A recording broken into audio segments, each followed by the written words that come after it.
Following show may shock, disturb, and offend some viewers. The opinions, theories, and facts shared on this podcast are not widely accepted by the brainwashed masses, especially those who find dark humor offensive. Viewer discretion is advised. Jeffrey Dahmer soaked in blood. The Unabomber blowing up. Waco, Texas, and Heaven's Gates. Aliens modified, meant for apes. JFK shot in the head by the CIA. Bigfoot and the Mothman. Son of Sam talking to dogs again. Witches, ghosts, and goblins. Mysterious noise and hauntings. Dark arts and the skull and bones.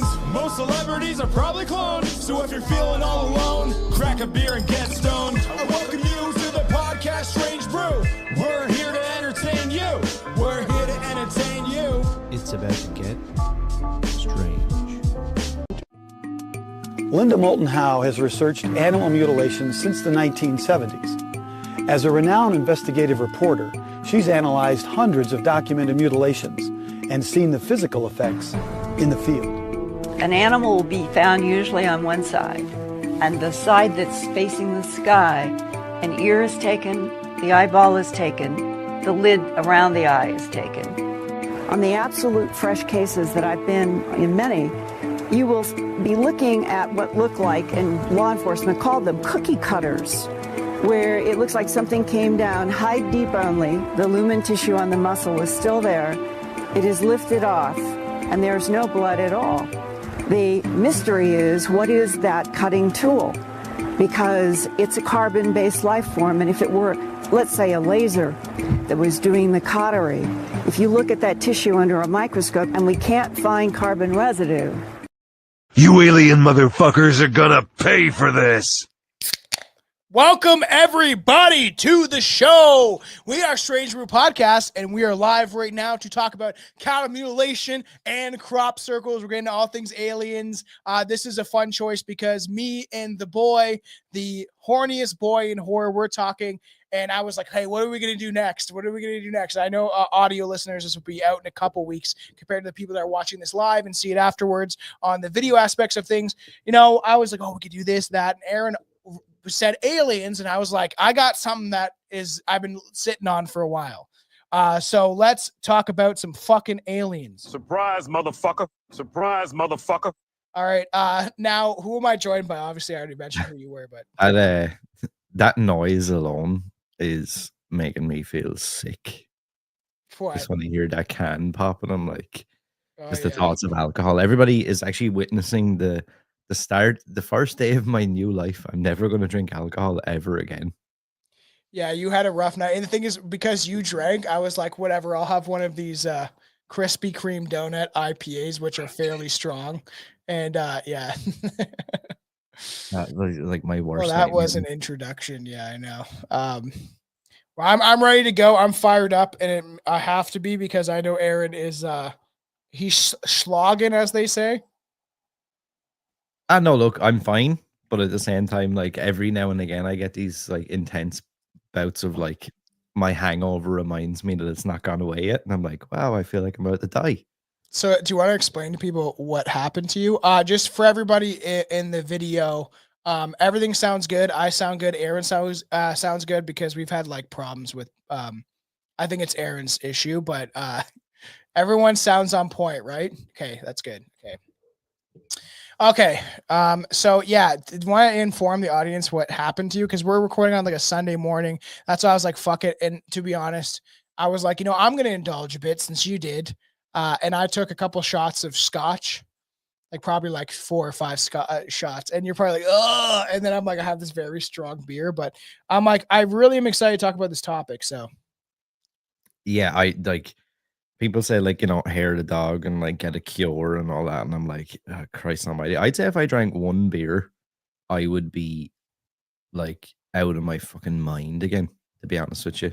I feel like my body is still like just completely full of alcohol. So basically what happened was, I told Tom this already, but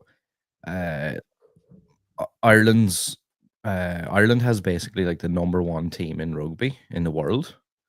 And like it's always been kind of a thing. I've always been a fan of rugby, but like especially Irish rugby.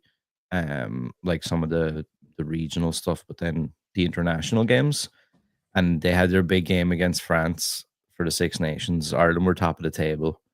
And it was like whoever wins is basically going to win the tournament. Do the French rugby players actually look French? Okay, that's good. It's like the one sport that they haven't taken over. It's like these people are as French as the next guy, and it's some guy from Mumbai or like. You know what I mean? Yeah, no, they do actually. I think it's like one of the few sports that hasn't been completely infiltrated. Yeah. So yeah, I went out for like. Normally, I wouldn't go out for stuff like that. I'm not really into like going to bars for like sports stuff. Or anything. It's just not my thing. So, but I went with a friend, and I had like a drink, and then it was like I had 2 drinks, and then Ireland got absolutely smashed to pieces, and I was like, "Oh, look, I'll stay out for one more." Like had 3 drinks, and then like I'm like 5-6 pints of Heineken in, and I'm having fun now. yeah, and I'm like, oh my god, I forgot how much I love alcohol. It's so much fun. And then like we go downtown and we get food, and then we go into another bar, and I have like some sort of fucking IPAs. It's like a real citrusy thing, which was like turning my stomach at the time. But I was like, oh, it's so fun to drink alcohol. Then I was like, actually, it's really fun to drink margaritas as well. So let me have some of them. Oh, that's your problem. You mixed a bunch of different stuff, eh? So then I drank, I don't know how many margaritas. Then we bumped into another guy. Margaritas are tequila too, isn't they? Yeah. And another guy was like, oh, I'm going to a bar, like whatever, like the other side of town. And I was like, oh, sounds like a great idea. So we walk like to the other side of town. And when I got near, it's like a street, and they have like basically like a roof over it. And it's like an entire street of like bars. And as soon as we got there, I came to the realization, I was like, I need to turn left here and just go home. So like, I was like, I'm going to leave you guys here because I have to go. If I don't go now, this is going to be really bad. Now, this is like 10 p.m. probably. So I've been out for 8 hours at this point. So I'm already like, past the point of any return. And they're like, oh no, let's go in and we'll have one drink and then we'll leave. And I'm like, oh yeah, of course. Yeah, that makes sense. And that's all it took. And I was like, yeah, let me go in here. Go into this bar, and we actually the only seats were like up on the bar, which was nearly worse for me. Because then it was like this like instant, like I could get a drink instantly. Started like drinking fucking pints of Heineken in there. Then I started doing shots of Sambuca. Oh man, it's crazy. That's what the worst thing is, when you bounce around. We're like, I'll drink whiskey and rum and vodka, and I'll have a beer, and then I'll have like, that's where it's like really can like destroy you. And like it's funny because the guy who convinced me all day to like stay out and kind of convinced me to go out in the first place, we got to a point where he was like, I have to go home. I was like, what? I was like, no. Now you've unlocked the door now, and I've kicked it fucking in. Like I'm buying shots of Sambuca, I'm buying fucking drinks for everybody, I'm doing whatever. And like he's like, no, I gotta bail. So he leaves, right? And I'm left with somebody else who doesn't drink. But I'm just continuing to drink anyway. And I don't know, and I just like blacked out. I have no idea how. I remember the guy telling me, like, oh, we need to get you like in a cab and get you home. And I was like, yeah, sounds like a good idea. Don't remember leaving a bar. Don't remember walking to like the taxi place, the cab place. Don't remember being in the cab. Don't remember getting home. Don't know how I got into the house. Literally don't remember anything. Like completely blackout. That's what worries me, right? I haven't been drunk that bad in public. Like years ago, obviously, there was definitely a time where me and the wife would be out in like Niagara Falls, and there was definitely one time I was really drunk and I like smashed my head against like a fucking. But people wonder what's wrong with me, man. I just smashed my head against like this concrete wall or some shit like that. But like, it is such a thing where like everyone's like, it's fun, everyone does it. Even like we were talking about during the pandemic or whatever, they're like the only that were open were the weed stores and the LCBOs, alcohol stores in Canada. But like the gyms weren't open or anything like that. They're like, just indulge, just consume and keep yourselves docile while we like take all of your money. And it is we agree that it's like once you do that because it's a depressant, once you and take so much alcohol over a matter of time, it especially in your 30s, it lasts like days. Where it's not even like the headache or whatever, it's like the depression that sets in. It is true because I've had that where it's like I said to you, it's almost like this like demon walks through your body and then it sits there and allows you to party, but then it walks away, but it drains all your energy with it. It's funny, isn't it? Like how you can go from like last night while I was out of my mind, I was like, "Oh wow, this is so much fun, so great." I'm like, I'm in places like I know I don't want to be in, but like the alcohol makes it seem like it's fun and it's fine. And then like to go from that, and then like you have the polar opposite feeling the next day where it's like I actually like I want to commit suicide. I just hate this I hate feeling what I so did to much. myself. Yeah, and I'm constantly thinking, I know I didn't do anything like Yeah. bad or anything, but I still have that thing of like, yeah, but maybe I'm just not remembering that bad thing that I done or that dumb shit I said or Well, it couldn't be as bad as you sucking the ass out of a cow and leaving no blood inside of it. no, no, I don't That's think what it could be that aliens bad. do. It almost reminds me of like American Werewolf in London, where like goes out and he's like he obviously turns into the werewolf, but then he wakes up and he's naked in like a field and there's like a cow that he's like hugging because he's like like obviously murdered it and sucked all the blood out. And this is something that like I wanted to cover for a while. And I was like debating, okay, like, can we do this with all three of us or whatever? But I'm like, cow mutilation is something we've never covered. I've talked about crop circles. We've talked about alien abductions. But this is a weird phenomenon that has existed for a long time, longer than people think. And I thought it'd be fun to kind of pepper in crop circles. Me and Juan talked about crop circles a long time ago when we were doing strange wands, but this is a pretty interesting thing, so I want to bring up this. Crop circles are large geometric patterns made by flattening crops, usually cereal. I don't know what, I guess cereal crops. Yeah, I don't eat cereal, it's terrible for you. They're often found in fields in southern England, but they've actually happened all across the world and been well documented. The first report of a crop circle was in 1678, called the mowing devil. The term crop circle was coined in the 1980s. So I want to bring up this because this is really weird that at this time, this was in like the 1600s, that people were talking about crop circles. Now check this out. This is a depiction for all the audio listeners of a devil mowing the lawn with a scythe, but they must have seen this, right? And witness this weird pattern formation in the crops, right?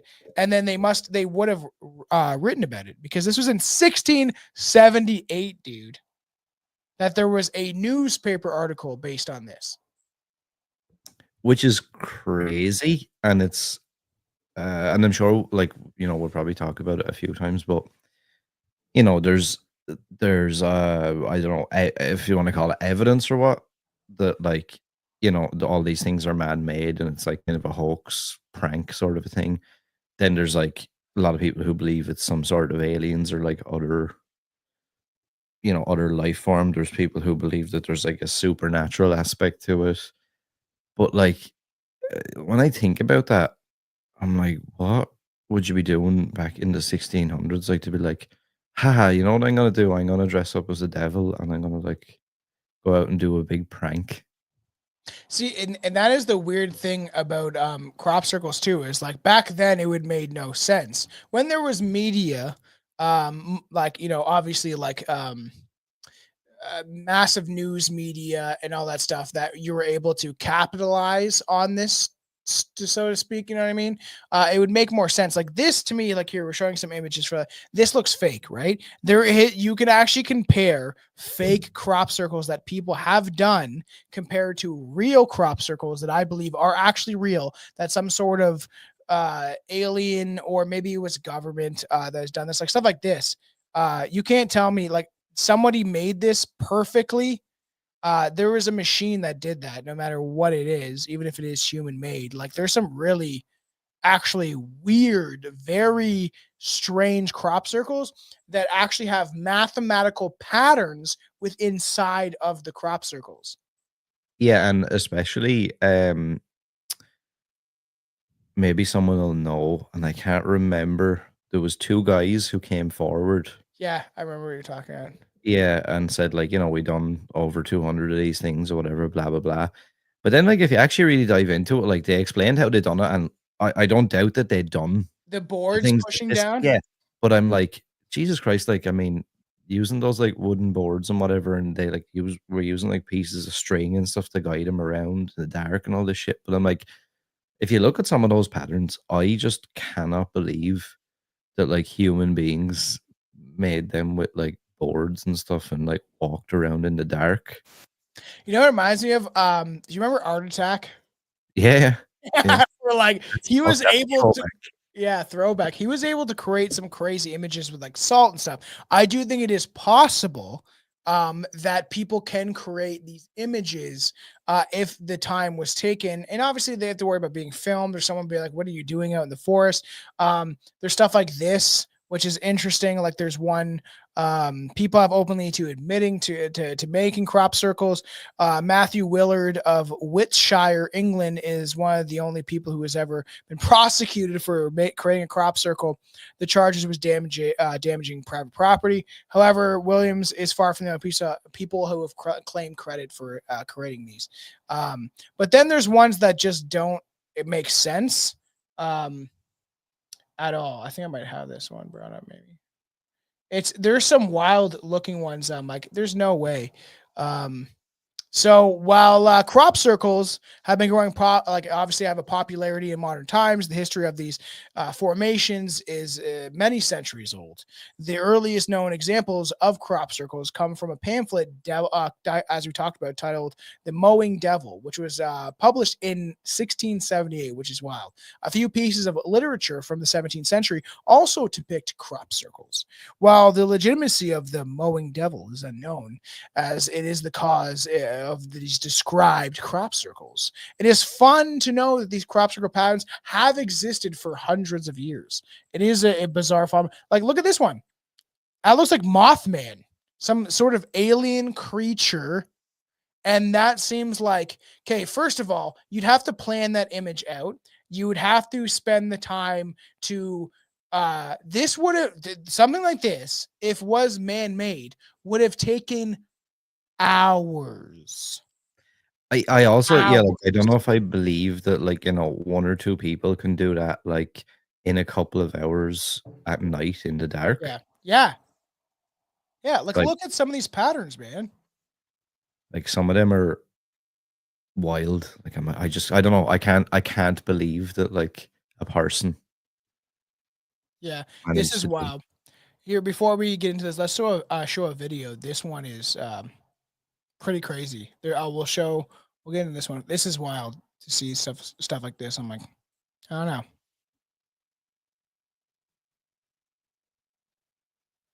Oh, there's no volume, so it doesn't matter. But look at this shit.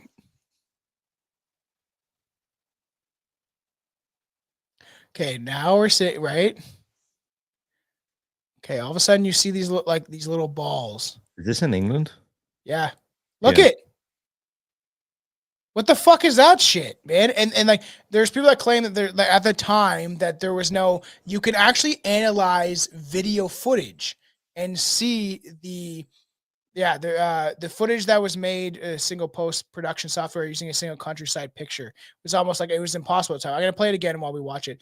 So this is in 2009. And of course, there would have been someone who faked it, but if they spent the time and energy to fake it with some of these programs, it would probably have taken a decent amount of money at that time. But it is weird. You see these balls come in. And the guy's like, what the hell is that? And then you see them. All of a sudden, it just forms. Like, to me, this looks like legitimate footage. It doesn't look like it's faked by any means. It just looked like a guy was shocked by what he was seeing. It would be quite shocking. Like, are they trying to show us a message of something, you know? Yeah, and like look, I always try and play devil's advocate as well because I'm like, why? Like, what's the purpose behind all of this? Like, what's And if someone started it for the reason of faking it, what would be the reason behind it, right? One of the coolest aspects of crop circles is they're usually highly unique formations. Many crop circles depict sacred symbols from various religions and cultures. others formations are in the shape of an important like geometric symbols, such as the flower of life, said to represent the way of life and how it's interconnected. The important imagery of crop circles has been used for evidence for both obviously theorists and scientists alike. Obviously, there's theories that point to it's extraterrestrials. Like there are some really like crazy looking ones. Like this looks like some weird Muslim pattern, but like this is a real one. I want all the ones I bring up. I made sure to try to verify that they were real. I would love to stand in one. And like this is something that I looked into a long time ago, and I'm sure you did too. This is one of the first things you really start to get into when you're looking up alien phenomenon and the idea of aliens existing or some sort of interdimensional beings from other realities. Is this idea that they've built these crop circles. I was trying to bring up sound effects from like Scary Movie 3. But I couldn't find like a good, like they always cut it off. And when you're like, she's like, oh, I think these are connected to the crop circles, you know, and it's just like, that's a funny movie that shows that it's making fun of signs. And you see these formations happen, right? And my thing is like, if they're man-made, what is the purpose of it, first of all? And then there's geometric and mathematical patterns that exist within them. And then why are they doing them? It's just, I don't know. Yeah, like because if you go either way, like and say okay, it's a big hoax and whatever. I'm like, yeah, but what? Like, like I don't get it though. It's like, what can I achieve? Especially if I don't, if I'm doing it like, and I'm not saying, oh, you know, it was me and Tom done that. We're those guys that create those cool things and you know. In fields and whatever. So if you're going under the radar, you don't want anybody to know you're doing it all secretively. I'm like, like people say, oh yeah, it's just a big hoax, it's a prank, and I'm like, where's the joke?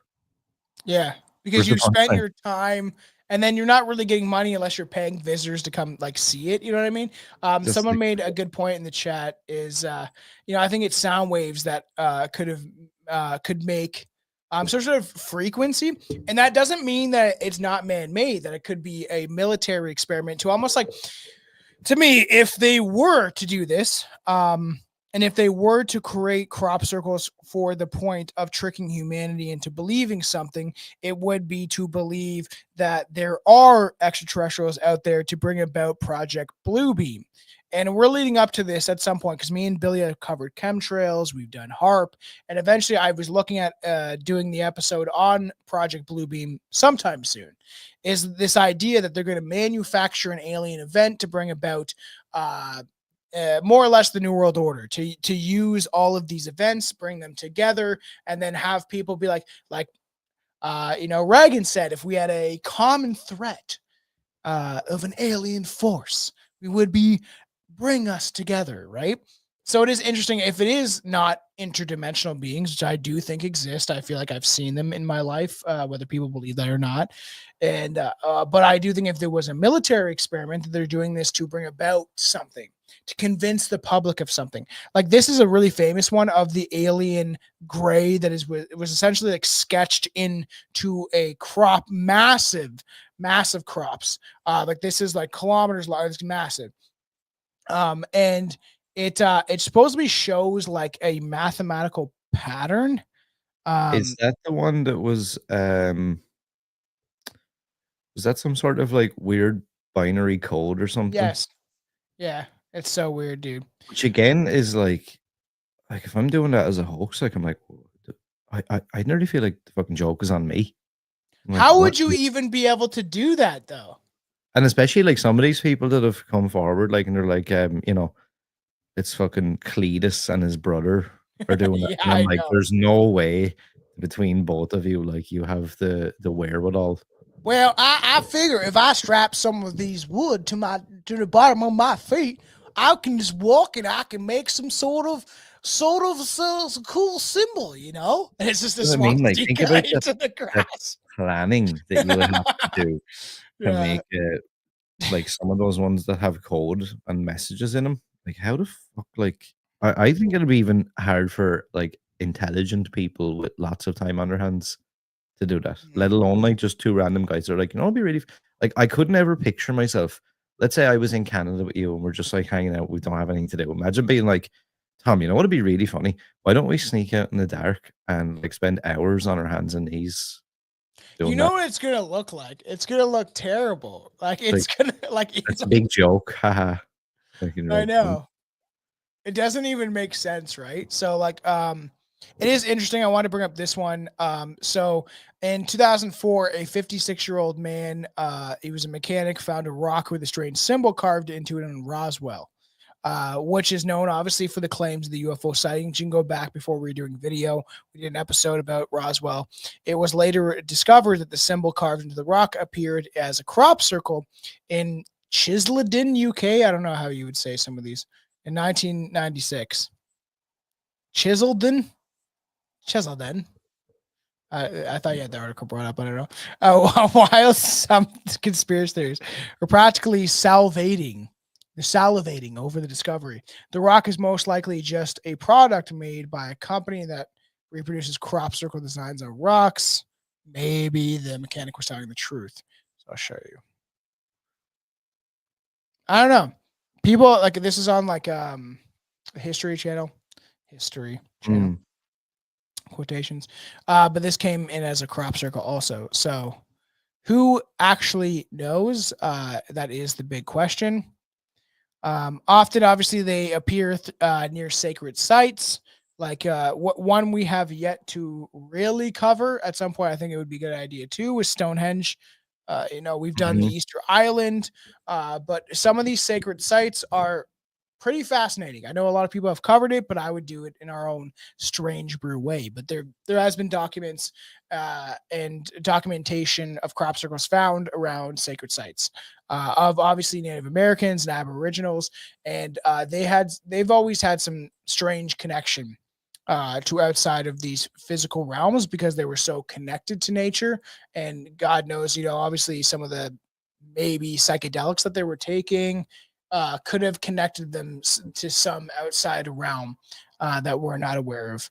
There is a weird high concentration in Britain. Many crop circles from beautiful to the obscene appear in Great Britain.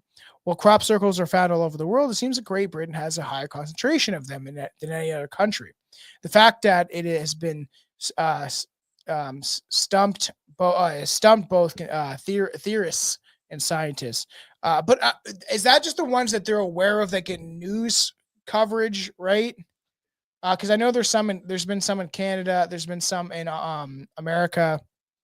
So it's like I didn't realize. I didn't realize that the UK were the ones that were like kind of.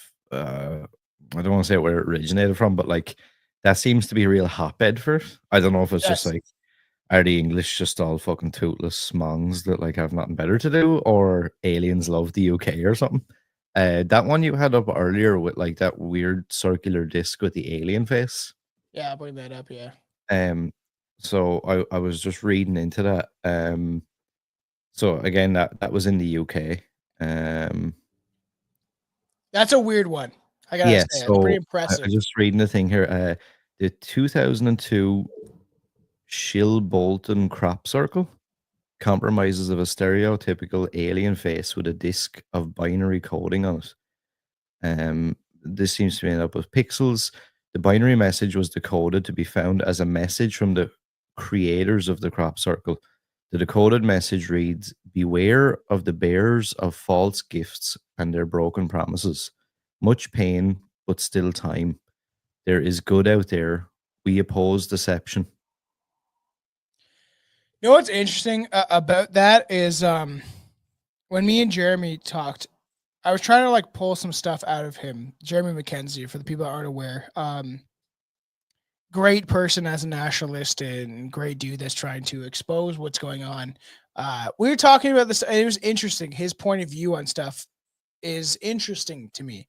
The idea that like, maybe humans create some of this stuff to try to like even the alien events of like, oh, this impending doom of the apocalypse and, oh, you have nuclear weapons. These are all concerns of humanity that we could potentially get to this point where we could destroy ourselves from within. That it takes one nation to be like, no, fuck it, and then press the button. If nukes exist the way that we think they do, because there's obviously conspiracy theorists, much like flat earthers or whatever. I'm always in the middle. I'm always here to question everything. Is that, oh, they're creating these things to almost give us a message to be like, yo, we need to like actually think about what we're doing. But at the end of the day, like human beings as a whole, especially the mass population, doesn't seem to have any sway or influence on the way that the world is headed. It was always up to the oligarchs, bankers, fucking Jews, the people that really control what's going on. Not saying it's all Jewish people, but I'm saying like the people that really control the financial industry, the governments, the climate change agenda, the Paris Accord, the mass immigration stuff. It doesn't come back down to the citizens wanting it. It always comes back to the people in charge that want it. So I don't know if they were to maybe use some of the technology that they have that they've hidden from us to create some of these very incredible crop circles to convince the population that there maybe is an outside force that is seeking to contact with us and warn us about these events. Would they be maybe man-made? Because there is some like this that kind of look like they could be, but I'm like, you would have to be so precise, like somebody like this. You'd have to be very straight, precise. Like this would take you days to be able to accomplish. And I looked this up. This is a real one. People can like, there's people like that's AI. No, I actually like made sure that whatever images I brought up were actually real images that people could visit and went to and stuff like that. So pretty weird, eh? Also, it's weird as well when you look at some of the images from above that there's not like a shit ton of tracks and stuff going in and out to them. No. And I know obviously when people start to visit them, obviously I know that, you know, that makes lots of people make their own pathways and whatever. But like, you know, I've seen plenty of them where I'm like, I don't even know how these people got out to do that and then done it all precisely, didn't double back on anything and make like any like, you know, tracks to show like that it was done by a person. Like that's wild, man. And then manage, yeah, like how like I don't how do you know, do like, that from ground level without having like a plane or a helicopter or something that like actually like and for the audio listeners, obviously you're not going to see that, but if you just like look up basic crop circles on Google, I hate Google, it's owned by BlackRock, but if you like go look up some of these images, you'll see what we're talking about. How like this one, incredible, looks like some sort of like geometric patterns that the natives would have upon their clothing and stuff like that, which I do think they got somewhat from the people that they claim came from the heavens. You know, as much as people think I hate everybody, I don't. I have actually great respect for everybody's cultures. I just want to actually respect and preserve my own as much as Aaron does. So to look at some of these, like I'm actually very fascinated with the idea of the Native American Aboriginal culture that existed and why they believe they did. Hence why they had swastikas everywhere, because there was a reason why they believed in this unity of the stars and things being connected simultaneously together to create what we now know as human beings and stuff. It is such a fascinating topic. Like I've only covered it once with Juan, but it is so weird. Like this one bugs me out. This is a real one of this idea of this Mothman, like Guardians of the Galaxy looking creature. You know what I mean?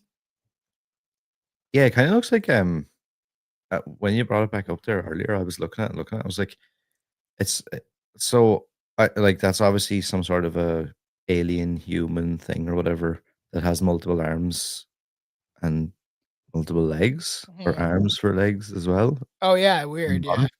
But then it looks like a butterfly kind of as well. It's like butterfly wings with like weird like bug things. And the coming out of perfect circles. But I'm like, again, like you said, how can you do that from ground level and know that like everything is like it doesn't make sense. It literally makes no sense. Like I can't even see if you had equipment right for ground level. Let's say you weren't just using pieces of wood, you had some sort of equipment.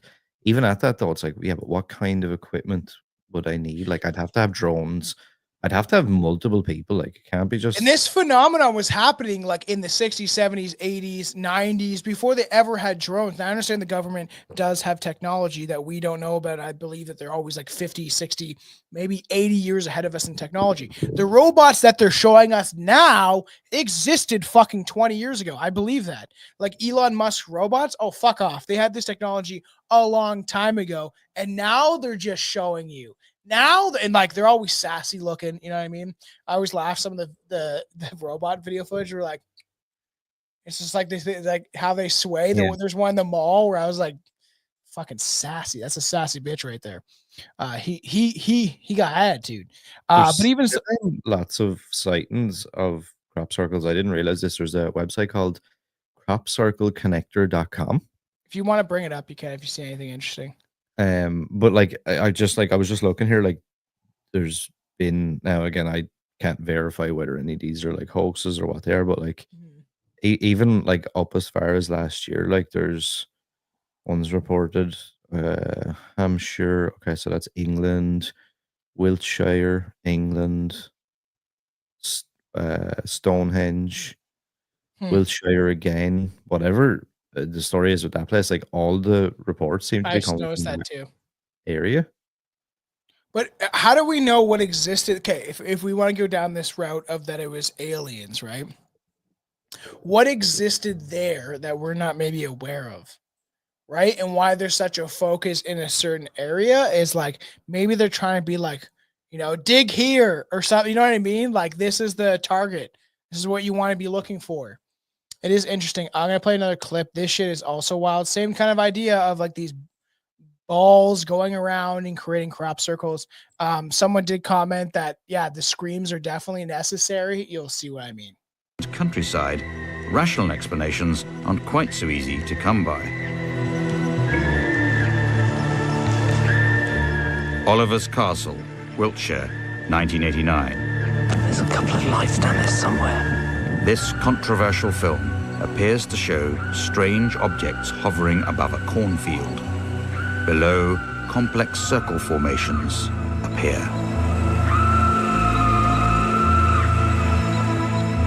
Retired electrical engineer Colin Andrews. Yeah, the screams are definitely not necessary, but that shit is weird of this idea that they're like little like orb, like drone things, and then they're like creating these crop circles like instantly. I'm gonna show everybody one more time. The other listeners won't get this this privilege, but it is weird. Just look at it again. It is fucking strange. Did you say 1996? I think. Countryside, rational explanations aren't quite so easy to come by. Oliver's Castle, Wiltshire, 1989. There's a couple of lights down there somewhere. This controversial film appears to show strange objects hovering above a cornfield. Below, complex circle formations appear.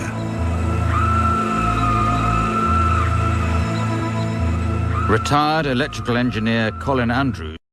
1989. There is no fucking way that they were able to digitally enhance and create these from fucking nothing. That is wild to me. Some of that footage, man, I'm like, what the fuck?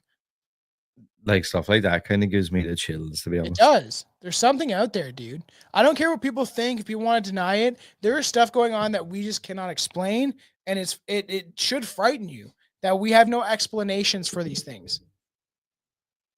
Yeah, that one though is freaky. If that's real, Legit? or whatever, yeah, like that's pretty freaky, to be honest with you.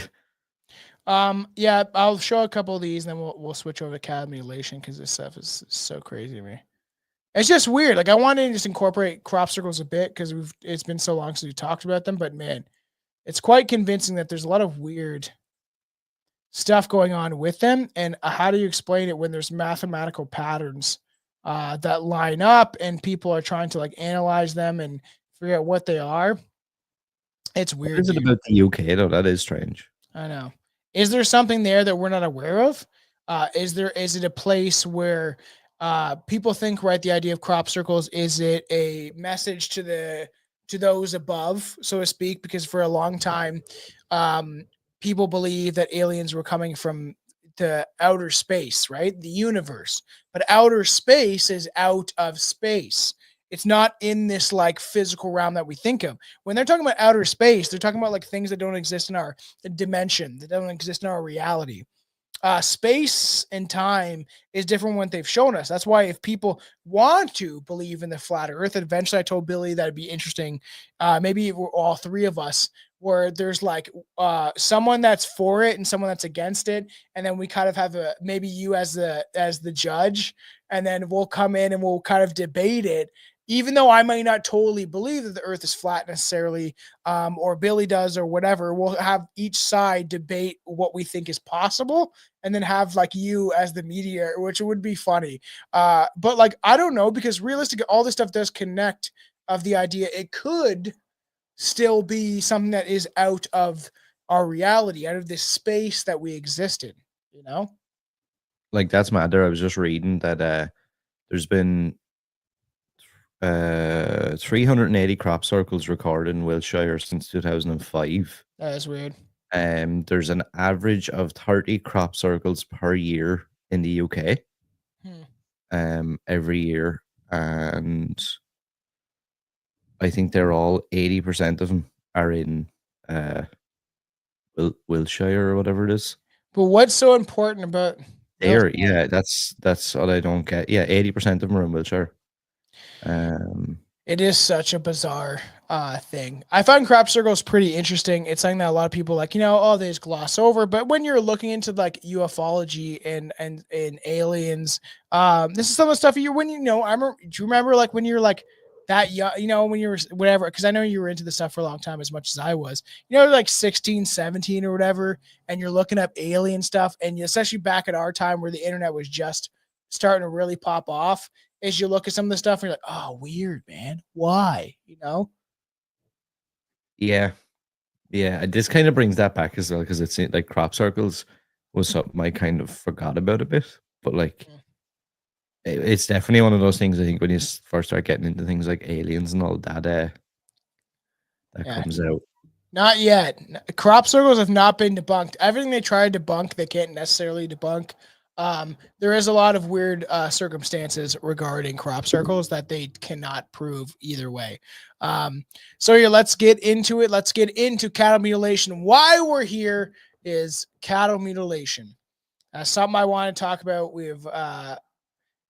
You would like this. You like that? So while I'm looking up all this shit, there's a band called Cattle Mutilation. And they're like some sort of like death metal band. I was like laughing about it. I was like, of course there is, right? This is such a fun, fucked up topic. I'll admit there's some weird stuff to do with cattle mutilation that I cannot describe.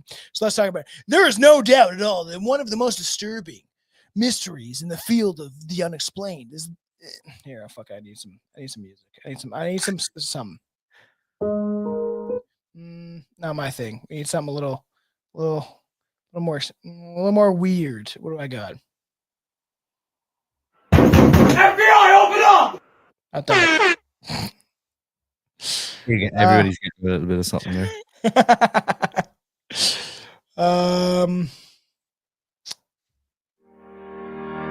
This will just be funny. Let's just do this. There's no doubt at all that one of the most disturbing mysteries in the field of the unexplained is what we have become to know as cattle mutilation. The reports of poor farmers and animals attacked, killed, and dissected dates back to the 1960s. Who or what the culprit is, it is very much depending on whose theories you adhere to. For some of the mutes from the work of the occultist, others say that it's the government, the agencies secretly looking for dangerous and deadly viruses in the food chain. There's other different scenarios of the culprits. There's nothing more or less than extraterrestrial in nature. The mystery still remains. Music was a weird choice there, but it kind of made it work. Here I got some. Let's get this started. Let's play a video because cow mutilations are a very weird thing. Something I've always wanted to cover. I have a couple of videos. Let's start with this one. Very strange. I've seen this video since I was like 16. It's very old. It's supposed to be comes from Japan, and it's just a cow being lifted up, lifted up into some open space in the sky. Very weird. I'm gonna play it again. Imagine if this was real and you did witness this, and you're like, "What the fuck is that shit?" What the fuck? Definitely fake, though, right? I don't know, man. It's from Japan, so who goddamn knows what's going on? You know, my buddies in high school had a band called Corpus Rotus. That's actually funny. It's like there's a band. I wonder if they ever watched this, but there's a band called Our Lady of Bloodshed. They're actually pretty gnarly. I actually kind of liked them when I was a kid. Our Lady of Bloodshed.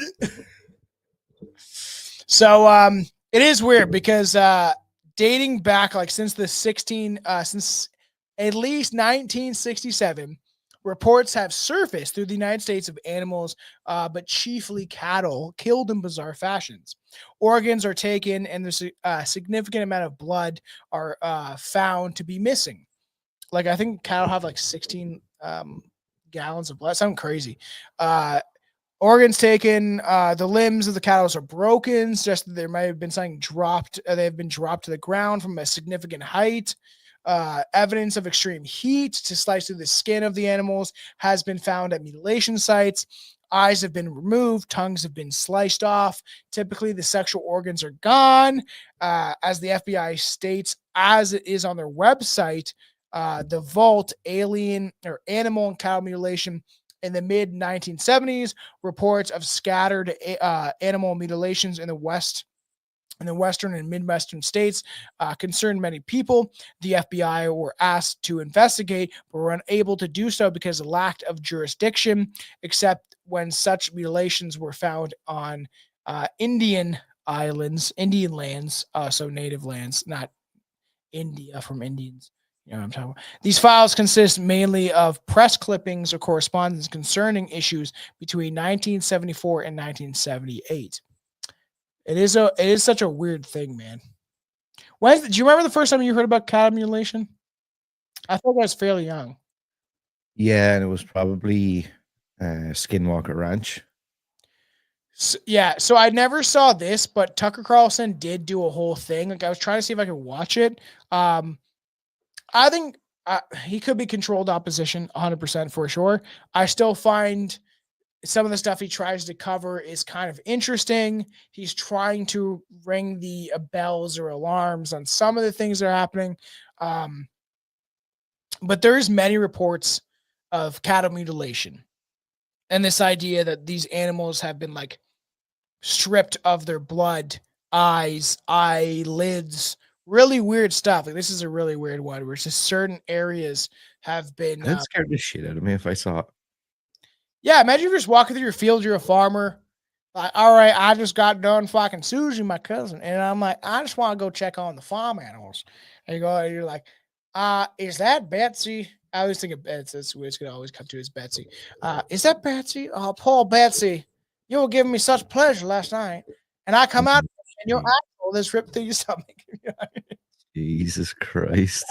And I know like there's those conspiracies out there as well about like, you know, it's some sort of government or military thing that they're like, you know, testing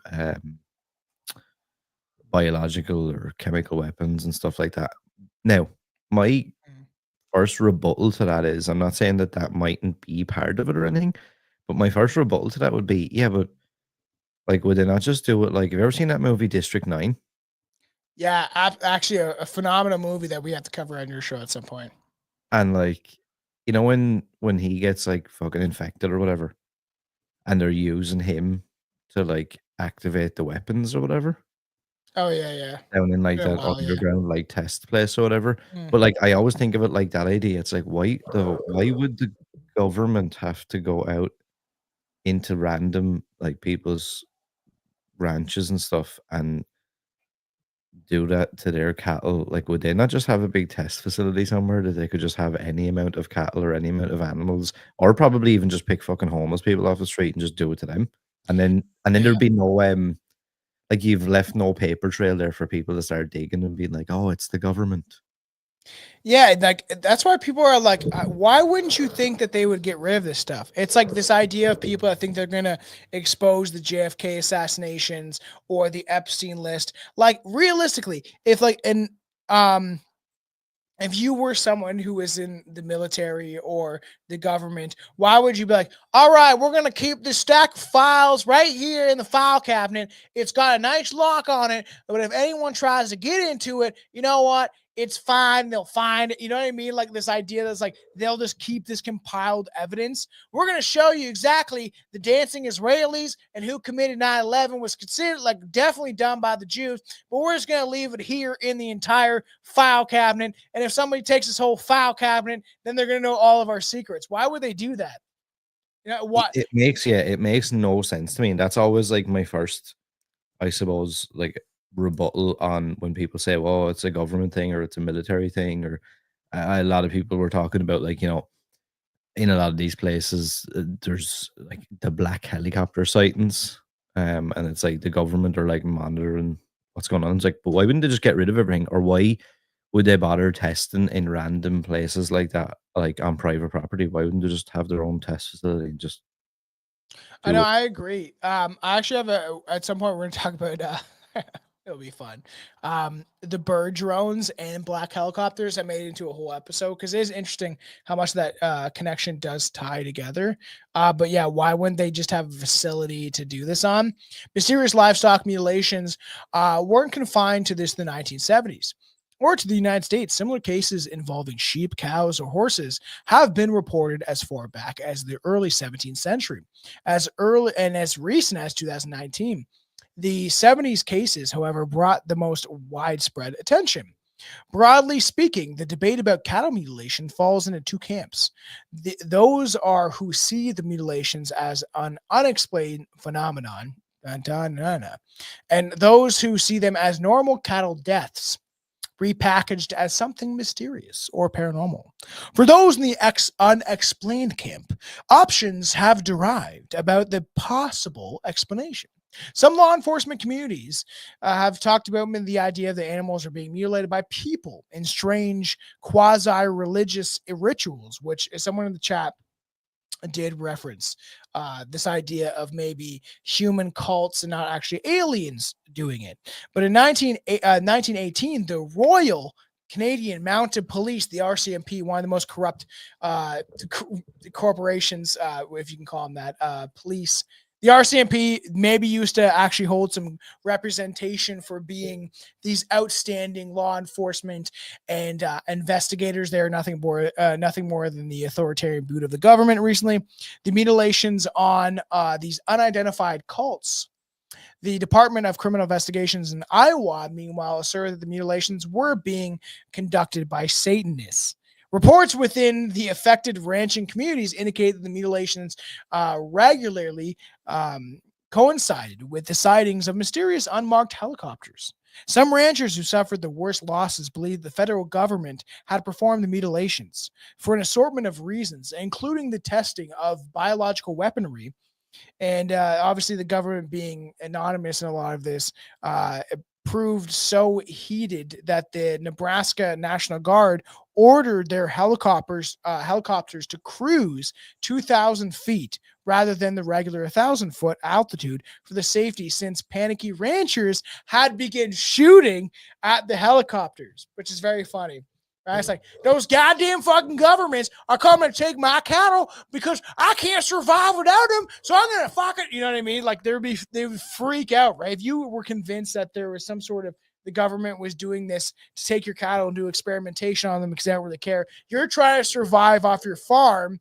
Why wouldn't you shoot the helicopters? You know what I mean? Yeah. Just on the thing as well of like the Jesus. Like with the cults and stuff. I don't know, like it's I guess it could be in one sense, but then like if you look more into that, like I'd pulled together some notes on that, and like they were saying that like in most of these cases, there's no footprints, there's no drag marks, there's no vehicle tracks, there's nothing like that. You know, in the surrounding areas, like there's nothing that says like, oh, somebody drove here, someone came on an ATV, like there was a group of people with footprints everywhere. There's nothing like that. And then, you know, people were saying, yeah, but the cults were like using disguises, they had altered footwear, or like they were doing like supernatural stuff to like teleport themselves Yeah. in and out and stuff. And I'm like, like you're going a bit over the top now. And I feel like as well that was only really mentioned in like the 70s and 80s as well, because like we were in the middle of satanic panic and you know the whole FBI investigation into like all that shit with cults and whatever. Now I'm not saying I believe any of the official reports or anything, but it definitely died down once we got out of that kind of satanic panic thing. The links between cattle mutilations and cults kind of fizzled away. I felt like at that period in time, everything was cults. Yeah, that it's all satanic cult, everybody. Don't worry about the government doing this, you know. And then if you look at a lot of these images, like they're quite fucking sick, but like some of them are very, very like particular cuts, very surgical, very like kind of thought out, I guess you could say. And I'm like, you know, like I'm not saying that nobody'd have the skill to do that, but I'm like, what would be the need to be so precise and so Well, and there's farmers that have like literally like been like since they were babies, essentially raised on this farm, have been dealing with cattle and essentially you could say mutilating the cattle for food purposes for the people who bought it in the little town they exist in, stuff like that, right? And they see some of these things happen and they cannot explain it, like the skin being ripped from their jaw or their blood being drained, and have no explanation of how it happened and why it happened. And this is one thing that is such big in the UFO community and everything. What's up, Purple Rain? We have people coming to the chat. Purple Rain. I'm not a fan of Prince, but I can say one thing about Prince. He did expose the idea of chemtrails way before anybody else was talking about it.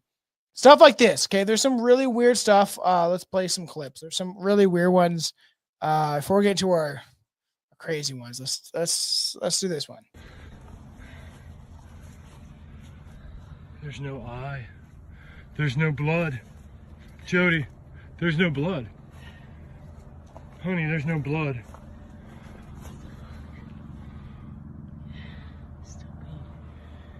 It don't even really smell. There's no maggies, there's no nothing. Look that way. You know what's convincing about that one is he seems actually concerned, like he's breathing heavily. He's obviously talking to his wife. Like, Jody, look, there's like nothing, because if you have a cattle ranch, you've been doing this for generations, even if for a couple years, you're used to seeing like cattle does die, right? There's things that happen, cattle dies, they have heart issues, there's problems, whatever it might be. There's not this thing of where their like asshole has been sucked out of them and they're been cut open. It's usually on the same side of where the guts have been cut open. They're drained of everything, where they're missing their organs. There's no blood to be found. And like their reaction seems pretty credible to me. If he's like, look, like, I don't know how to explain it. There's no blood. Like, there's no blood even around the corpse. You know what I mean? There's no dried up blood. There's nothing there. What the fuck is that? Yeah, it is very strange. And like, I think it's over like the last 70 years or so. I reckon there's been like over 10,000 cows and horses that have been found like mutilated in similar fashion. Like you said, lying on their side, multiple organs removed, precise circular wounds, missing hearts, eyes, tongues, lungs, and completely drained of blood. I put together some stuff here. So in the midwestern United States in the 1970s, the situation had gotten so bad that 3 state governors petitioned the Attorney General demanding that the FBI get involved. The feds conducted a 10-year investigation involving over 100 agents and found absolutely nothing, or so they say. To this day, nobody's ever been arrested, and no real conclusions have been drawn. So then I started to dig a bit more. I don't know if you've heard of this guy. He's Dr. Colm Kelleher. So in 2017, the New York Times published a series of articles exposing a hidden Pentagon program that investigated unidentified aerial phenomenon. An Irishman, Dr. Colm Kelleher, ran that secret operation. From the Nevada desert, the Advanced Aerospace Weapons System Applications Program Manager for the Defense Intelligence Agency, Dublin-born scientist Dr. Kelleher described what he believes are the profound nature of his work. The idea that humans are the only life form in the universe is no longer true. That there is another intelligence very close to planet Earth is a shattering experience to internalize, he said. An intelligence officer for the U.S. National Geospatial Intelligence Agency, which is the primary source on Earth for space threat analysis, made the headlines when he said that the non-human intelligence phenomena is real. We are not alone. Retrievals are not limited to the United States. A vast array of our most sophisticated sensors, including space-based platforms, have been utilized by different agencies to observe and accurately identify this out-of-world nature, performance, and design of these machines, which are then determined not to be of earthly origin. In August 96, he joined the National Institute for Discovery Science. Meanwhile, there was a ranch in Utah where a family were experiencing suspected UAP activity. This rancher was saying, look, I see UFOs over my property every day. I have a herd of top-end cattle, purebred and expensive. I've lost over a dozen to cattle mutilations. I'm going to go out of business. Yeah, Within it's a month, expensive as fuck if this yeah, is which happening. is like, you know what I mean? And it's like, now look, I guess you could say, like, I think they toyed with the idea of, well, is like, do you have any kind of rival people that would do this to you and whatever? But they went out there. So within a month, Dr. Kelleher said, I was up there with a PhD scientist and a veterinary pathologist. Evidence suggests UFOs seem to be in the same place at the same time as these cattle were being mutilated.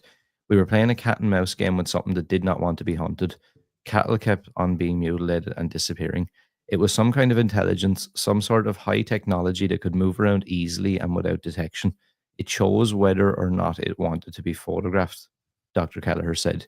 He described what he considers his first encounter on the ranch and the types of UAPs he encountered with his team while there. It happened within a month. I was standing with the team about 10 p.m. when this low-flying, fast-moving, very bright light came over the ridge. Really fast, really low. I could see the structure behind the light. It was moving as fast as a jet fighter. It sped right across above our heads. Then it did a 180-degree turn, a U-turn directly above, completely silent. It then retraced the steps and vanished again beyond the ridge. There were multiple different types of orbs, blue, yellow, white, red, and all seemed to have different purposes. The blue were definitely not to be messed with. They caused injuries to people and incinerated multiple animals. They had a profound negative effect on people's healths. If you see a blue orb, run like hell. If it came down to an absolute, this is what it is, I would not be telling the truth. The bottom line is we're dealing with some very advanced technology. We're dealing with something that can manipulate human perception. It is something that can invade people's lives, and it is very deceptive. This phenomenon displays itself on its own terms. It is difficult to gather evidence on this and seems to be specifically engineered to sabotage the gathering of scientific evidence. There seems to be a fundamental deception there, I believe.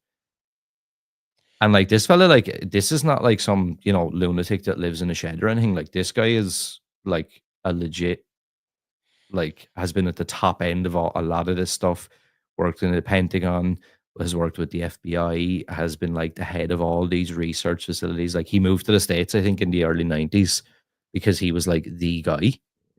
There is clearly things that are happening that people don't want to acknowledge is done outside of our eyesight. And the thing, like the last thing, right, the government wants the people that are in power is to have the public know that they are not in control, right? Their whole the strings, like I want everyone to imagine, right? Imagine you're watching a play and picture the idea of the Pinocchio strings. You're watching this play unfold and they're telling you what they want you to know is true and factual, but they're playing these characters on the stage to persuade you that this information is true. Okay. But everyone is being puppeted by puppet strings. But then something comes through and severs all those puppet strings so you can't actually see what the characters are doing and why they are doing what they're doing, right? If anyone understands that analogy of like now you have an outside force coming in and actually infiltrating our reality to some regard and then doing things that they cannot explain. So even people that are in the military that end up believing, like eventually we'll do an episode about Paul Hellyer, which was a Canadian.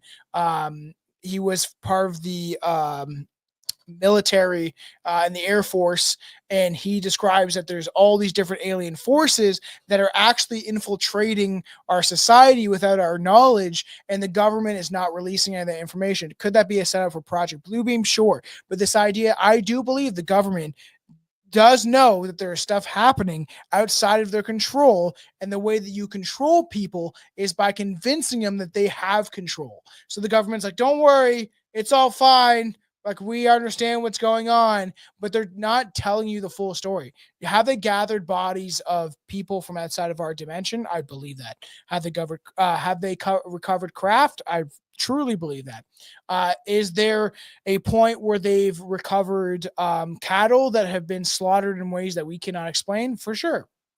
They're doing stuff that we can't. That they're not going to be like, hey, everybody, check this out. They're fucking slaughtering animals and consolidating and keeping like some sort of remnants from them so they can test upon, and we don't know about it. You think the government's really going to admit that that's out of their control? Yeah, and especially like when you see guys like this, I don't know. I don't know if you've ever seen or heard of it. Obviously, you know who George Knapp is. Yeah. Like, so this Dr. Colin Kelleher, he wrote or co-authored that book, The Hunt for the Skinwalker, with George Knapp. Yeah, and, like, actually, I was going to touch upon that too. Yeah, like he's done a lot of stuff in Skinwalker Ranch. I think he's on one of those big shows. He's like the guy that's there.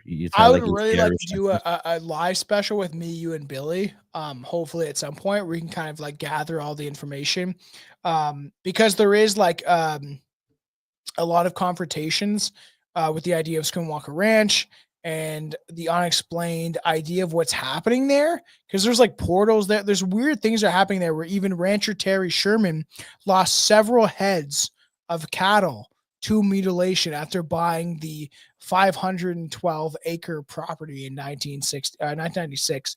Those mutilations coincide with the several strange encounters. And one, Sherman saw a wolf-like creature 3 times the size of a normal wolf that he actually tried to fend off. He was like shooting with the rifle. Like he had a rifle and he was like trying to cap it. Like he was trying to be like, what the fuck is going on? He was shooting at something. And another researcher saw an odd humanoid creature with piercing yellow eyes spying on him from the trees. Other cases have happened since they've owned the property.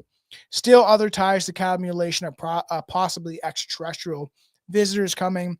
Filmmaker and science reporter from Stanford Education, Linda Moulton Howe, I think you mentioned, has looked into more than 1,000 animal mutilations. That's that chick that we saw at the beginning video. She's like that. Interestingly enough, that chick's she's like David Wilcock, where she's always like in those like alien documentaries. She's been reporting this for a long time, as far as I can trace back, because I've seen her work for actually a long time. And she actually winning an Emmy Award for those efforts with her 1980 documentary, A Strange Harvest, in 1989, followed up by her book, An Alien Harvest, further evidence linking animal mutilations and human abductions to alien life forms. Howe ultimately concluded that after researching hundreds of cases that extraterrestrials were likely involved. One particular compelling case linking animal mutilations and aliens involved a horse found dead and partial skin being removed at a ranch in Colorado. In September 1967, within 24 hours, the incident in which the animal's brains, lungs, heart, and thyroid were cleanly cut out. Local Superior Court Judge Charles Bennett witnessed 3 orange rings in the sky. A judge did, flying in like this triangle formation at incredible speeds, and 2 sheriff deputies, meanwhile, reported being followed around by a floating orange globe. That's crazy. That there's like people like legitimately like police, judges that have seen these things. You know, It's and I suppose the scary part for me then is you have people like, like her and like this Kelleher guy I mentioned, like, and they're not. It's one thing when you get someone that's like, oh, I love aliens, and then like, it's like me, for example, like I'm interested in aliens. Now, I can't really, it would be like me giving my opinion on like the science behind it with no background. Like, I've no idea. Like, I mean, even that guy, I was just reading there, he has a PhD in biochemistry from UCD Dublin. He spent 35 years, like throughout his career in all different like spaces, I suppose. He was a research scientist, trying to find new drugs for things like Ebola and different stuff like that. He was the head of the National Institute for Discovery Science, and the team. He spent eight years, I think it was, doing that whole Skinwalker Ranch thing, and like they kept sending teams out there. He'd visit there all the time. He works in the Bigelow Aerospace Advanced Space Studies, where he's like the day-to-day operations manager. He's the head of the environmental control and life support systems at Bigelow Aerospace. So like he's not it's not just some like lunatic guy who's like, oh, I was abducted by aliens and this is what's happening. And to hear people like that say, no, no, no, to think that there isn't some sort of alien life form that's the dumb part. Like, I think before when you used to say that, people would laugh at you and go, haha, Tom believes in aliens. And like now people like him are coming out and going, to be honest with you, I'd be laughing at you if you didn't believe that there was something. and I've said this for years, is the idea of like if you think that we're the most intelligent thing in all of the quote unquote universe or the physical reality that we exist in, to me, you're a retarded person. You have the mental capacity of a child to think that, well, we're the only smartest things out there. I'm like, are you though? How does that make fucking sense, bro? Like, your government has shit that you couldn't even imagine, but somehow, oh, we're the smartest out there. There's no way there's something different. I don't know why I went Chinese, but like, you know what I mean? Like how somehow there's like not something out there that is maybe controlling all of the shit that we see, feel, act, and feel like, and even like, or there's not things that are communicating with us being like, your government is evil, like, it's like, how is this not happening? You know, it's so funny that our ancestors knew more. We're like, our people back in the day had more ability, I believe, even the 1700s. In some regard, people are like, well, they were fucking stupid. They didn't have cell phones and they couldn't Google shit, but they had this ability. They had this ability of questioning stuff. You know what I mean? And be like, something doesn't add up. How the fuck do you come to the modern advanced technology that we have? First of all, without white people, but second of all, without having the idea of being able to question these things and being like, there's something wrong here. Why is this happening? You know what I mean? There's only one conclusion, is you have to question it. One of the most bizarre events occurred in June 1976.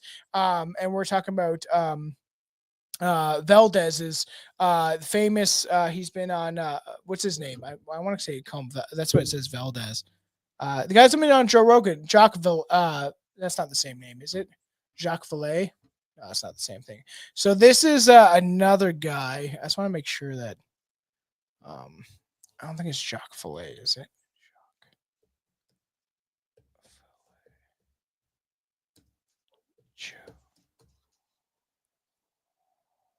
That's not coming up.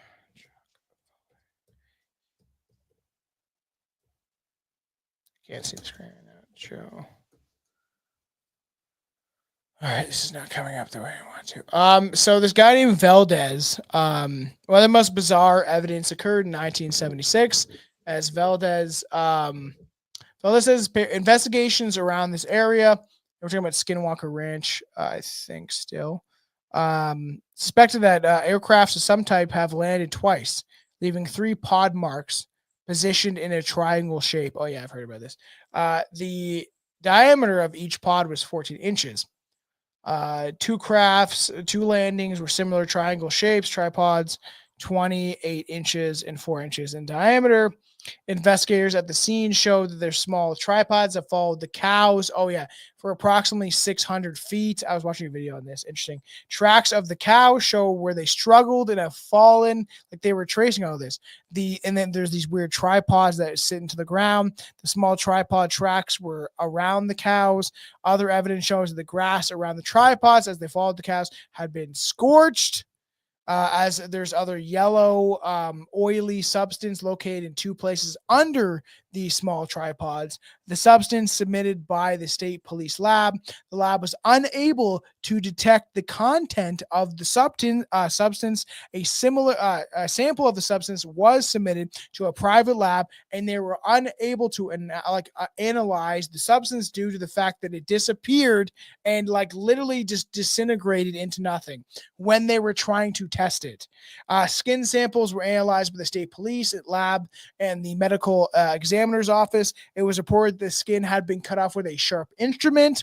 3 days later, Valdez had face-to-face discussion about all of this with Dr. Howard Burgess of the New Mexico-based laboratory.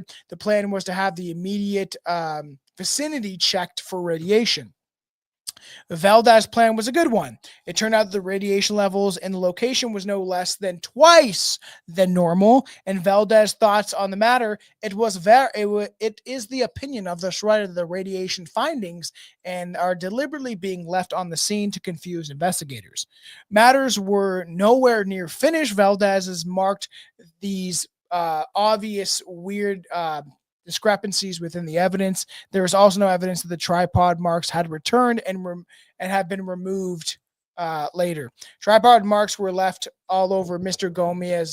Gomez's tire tracks of the original visit. The left ear was indicated that Mr. Gomez found in the first cow, which the ear was missing. The cow had a 3-month-old calf, which had been not located since the incident. There appears to be strange that the small calf normally stays around the mother, even though the cow is dead. Without a doubt, a grisly, disturbing situation. So there's cows dead, tripod from some sort of craft landing down around the cows. They can tell when the cow was struggling. There was a calf that was just born that was also dead, they couldn't find the calf, even though technically, even if the mother was dead, the calf would have stayed around the mother. Because you see this with dogs too. Even if their owner dies, they'll a lot of animals will stay around their parents. You know what I mean? Is that weird?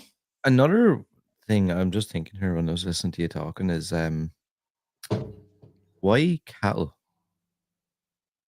I know. What's is it I don't know. Is it because they're a natural thing to this planet? Think about this, right? I didn't think about this a lot till, not gonna lie, Jeremy brought it up. It's this idea of especially white people, whatever, right? We burn in the sun. There's things that just don't make sense of this doesn't make it seem like it's our home planet. You know what I mean? Even out of every human being, right? It seems like everything in nature coincides with each other and gives this function, right? Spiders are there to attack the insects that would outbreed them if they didn't have spiders. Bats are there to get rid of some of the mosquitoes, because if there weren't bats, mosquitoes would overtake. You know what I mean? Everything seems to be harmonious in this cycle of what is happening on our planet. Human beings are not kind of like that. You know what I mean? So this doesn't mean anything, but just for fun. I just used AI and I asked this, why get me a list of like things, compile the information, and come up with a Good idea. conclusion as to like why you think cattle are chosen. Mhm. And so that it came back with this, right? Cattle are the most common victims of mysterious mutilations, and several reasons have been suggested throughout the years for why they are targeted. Accessibility and environment. Cattle are left in open fields with little to no supervision for long periods, making them easy targets. Their large size makes them easier to spot from the air, which fits theories about UFO involvement or government surveillance. Remote farmlands and ranches often have low human traffic, reducing the risk of being caught. Cows also have a massive amount of blood, making them ideal if the goal is blood extraction or experimentation. Some theories suggest that the government or extraterrestrial entities could be testing blood for contaminants, diseases, or genetic material. There have also been theories that cattle blood might be similar in some ways to human blood, making them useful for study. Some UFO theorists believe that extraterrestrials are using cattle for DNA sampling, cloning experiments, and hybridization research. I mean, that, like, to be fair, that all makes sense. Mutilations could be part of a government biological warfare testing, using cattle as the test subjects for diseases like mad cow, anthrax, and radiation exposure. In some cases, specific organs are removed, eyes, lips, genitals, leading to speculation that scientific research is being conducted on reproductive or sensory systems. Which is kind of, I didn't actually think of that either. So, like, if they're taking the eyes and things like that, that like they're, like, I don't know, researching like obviously the reproductive thing, but then also like the sensory stuff. But and that's why I'm like maybe there's this idea that like aliens wouldn't be interested in us because we're like ants compared to what they are. But I'm not sold on that idea. I'm not sold on the idea that they wouldn't be interested in us, and I do think that they're okay. So I've had people on the show, like Dustin Nimoy's or some of these other people that think that humanity is the focal point of life, right? That God created whatever God is. He created this experiment inside of this chamber, this flat Earth dome type idea, right? But I've also talked to people and researched, especially at the beginning of me even doing this before the podcast, was the idea of me. The first thing, my first loves were the paranormal. Then it went to aliens. It wasn't conspiracies or like I always was anti-government because I was like, oh, there's way more to this world than we think there is. But one of my first things was the idea of aliens and paranormal and things existing be outside of our reality and what we exist and live in, right? So I don't know. It does seem like that we could be some sort of focal point of they're studying us. These creatures are new. They're one of those new civilizations that were created. We are kind of brand new. We're obviously still toying with the idea of nuclear weapons and we're fighting each other, even though I do it to some extent because I don't believe the mass awakening is happening yet. This idea of like they're fighting over skin color and all that shit, right? But my whole thing is until we fix our problems, right, there should be a home. White people should be able to have their homes. Irish should, just so people understand what I'm saying, the Irish should be able to have their home. The English should be able to have their home. Even I believe the indigenous here in Canada should be able to have their home. We should be able to live together in harmony, but realize that there's differences between us and we need to, those differences should be well known and should be celebrated. But this idea that we're not this cohesive unit yet. We are not this like civilization that is not wanting to try to bomb and kill and destroy each other. And that is always done at the hands of the government. But we have not even kind of close to dealt with that. Until we do, there is no differences. So, of course, aliens, if they are concerned about our decisions or things and people outside of our reality, if they are concerned about what we're doing, of course, they're going to experiment on us. They're going to wonder why we're doing what we're doing. Why did we breathe, think, and feel the way that we do? Is that what they're doing? You know, just being like, are they new to this planet as we are also new to it? You know what I mean? Yeah, and I Way to phrase definitely, it. I can't remember where I had seen it or who had the theory or the idea, but I definitely give a little bit of like credence to the idea that they may travel between all these infinite amount of planets and all these other, I don't know, fucking humans, life forces, whatever you want to call them, and it's like they're trying to compile this huge extensive knowledge of like everything that is and Yeah, why. Akashic records supposedly. Yeah, we can. Yeah, and I definitely do think that there's probably something to that, because there was times I tried to like push back on my own idea and be like, yeah, but aliens don't give a fuck about us. Like, sure, they like what would they have to learn from us? And it's like, yeah, but can I say that though? Like in the sense of being like, okay, right, let's say they're this, they have this incredible technology, they have this incredible intelligence, blah blah blah. That still though doesn't mean that they wouldn't want to, like you said, like to have that knowledge, to see how we think, react, feel, breathe, see, whatever it Well, might yeah. be. Think about an ant. What's that called? An ant colony that you would own. Or like you remember like the sea monkeys or whatever. Yeah. You could like buy like a little habitat where they exist. You don't think that aliens would also be interested in that? Which would be it if we're narrowing it down to the idea that we are that like we're like children. A lot of people don't like Billy Carson, especially recently after he lost that debate to that Christian guy. But I do think that people like him do hold some merit, as I do David Wilcock, and people have always shit on me for reading his books or whatever. I still find his stuff interesting, right? Is this idea is like, are we just this toddler that is just walking and falling over, and we're making mistakes as humans, but we will get to that point where we're ascend. That's why I'm like, when people actually like hear what I'm saying in these small formats where they think that I'm like, I don't know, some sort of racist or some shit about some of the things that I talk about. I'm like, no, I'm just pointing to like obvious objections I have about what the mainstream establishment is doing, right? They're very obvious to people like the Japanese, the Chinese, like people from outside of our reality, but I tend to take that into some account, right? And when I'm researching aliens, is like you have to be objective. You have to be like, okay, what are the many different ways that this Rubik's Cube can be solved? How many ways can you turn this to make it into something that fits into what our imagination sees about what reality is? You know what I mean? Yeah. So as we're like, especially me and you, me and Billy tend to joke or whatever. I don't know. Me and you always do this philosophical, like we're trying to understand why it's happening, where I'm trying to picture like why aliens would be doing these things to learn about us. And I think cattle mutilation is one of those big things of like, why is there like there's coyotes even sometimes that are like missing blood, and or the idea of me and Billy just did the chupacabra, but like the idea of like this animal like like a vampire, 2 bite holes sucking out the blood.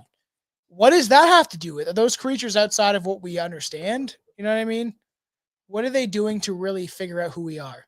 Yeah, like are they part of the bigger picture? Is that something completely separate that just so happens to be involved in all this? Like what?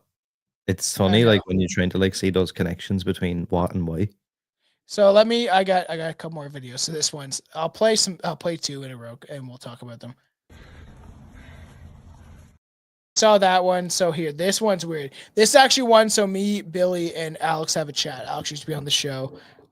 Billy's buddy. I always call him Black Alex, and he's like, I'm half black or whatever, right? This is the idea that we always joke that we just need like an Asian and as we get everyone of every different flavor, and then we can say whatever we want. But he's been sharing some weird shit in our chat where I'm like, Alex, you gotta come back on the show. Like we gotta do like his big reunion. I was like, buy a webcam or a lab or a mic or whatever. So he's been saying some weird stuff in our chat about like alien stuff and like it's people saying weird creatures. And I was like, I kind of appreciate it because I took this one from the chat. This is weird.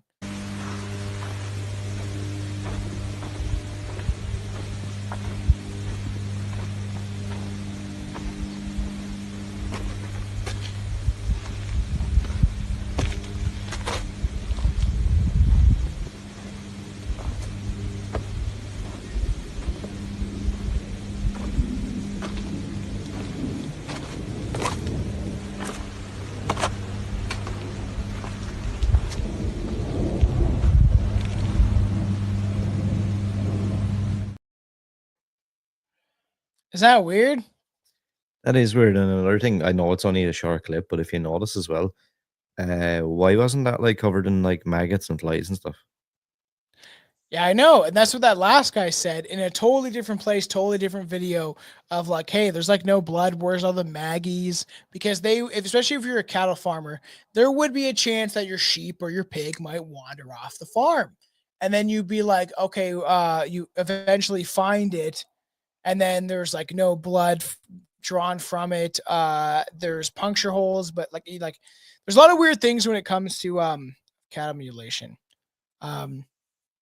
It should be noted that during the spring of 1974, there was all of these cattle mutilations happening.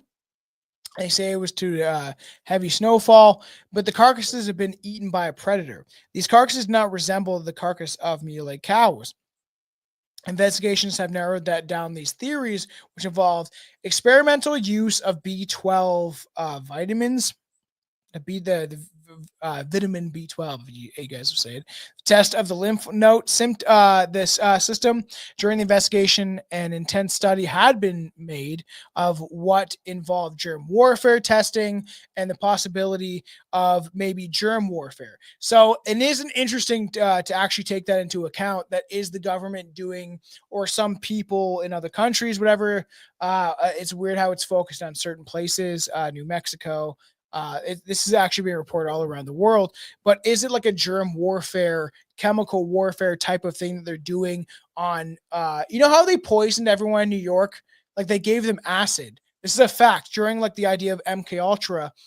You can look this up. Same with the Tuskegee experiment. Obviously they injected a bunch of black citizens with, they told them they had the cure for cancer, and then they gave them, the Tuskegee experiment, which was typhoid and stuff like that. I'm pretty sure that's what it was. Or was it? No, it wasn't typhoid. Tuskegee. You know what I'm talking about, right? Yeah, but like, I mean, and again, I don't think any of this is out of the realm of possibility, considering, like, I mean, just look at what 4 or 5 years ago, like they basically tried to poison the entire planet with vaccines. Yeah, that's true. So yeah, it was studied. I thought it was that they had syphilis. Now I'm wrong on that. They studied that they had syphilis and told them that they had a cure for cancer in this vaccine, but they gave them syphilis instead. Just to see how we'll have to actually cover this at some point. We were going to do this. I totally forgot. I've also smoked weed and probably drank too much on a Sunday, but it's fine. It's cattle mutilation. But like this idea that obviously they're doing experiments on the public. They've done this before. So it's not out of the realm of possibility. So this one's weird. I got 3 more clips. Let's play this one. These 2 images were allegedly taken on a farm in Montana on January 26, 2016 through the hunting scope of a rifle. You can see a cow suspended below a UFO, the head of the cow angled back. Dude, if I was hunting with a buddy or on my own, and you're like looking through your scope and you see a fucking cow suspended somehow, even if it's without some sort of like, I don't know, plasma type of beam thing to like bring them up, or even if it's a black helicopter stringing the cattle up to do experiments on them in their weird fucking Area 51 facilities. And I know people are sick of Area 51, but I do have a live stream eventually we'll cover about what the idea of Area 51 was. But imagine you're like, all right, I don't know. I just want to keep going. Like me and Cletus out in the farm, we're looking for we're looking for, some deer, and we see, like imagine how crazy that'd be. We're out there hunting, you're just hanging out, and then you see, oh my God, what the fuck is that, Billy Joe? And he's like, what? And you like look and you point, and then all of a sudden you see a cow being like taken up by some strings, or like, you know what I mean? Or some beams, like what that showed.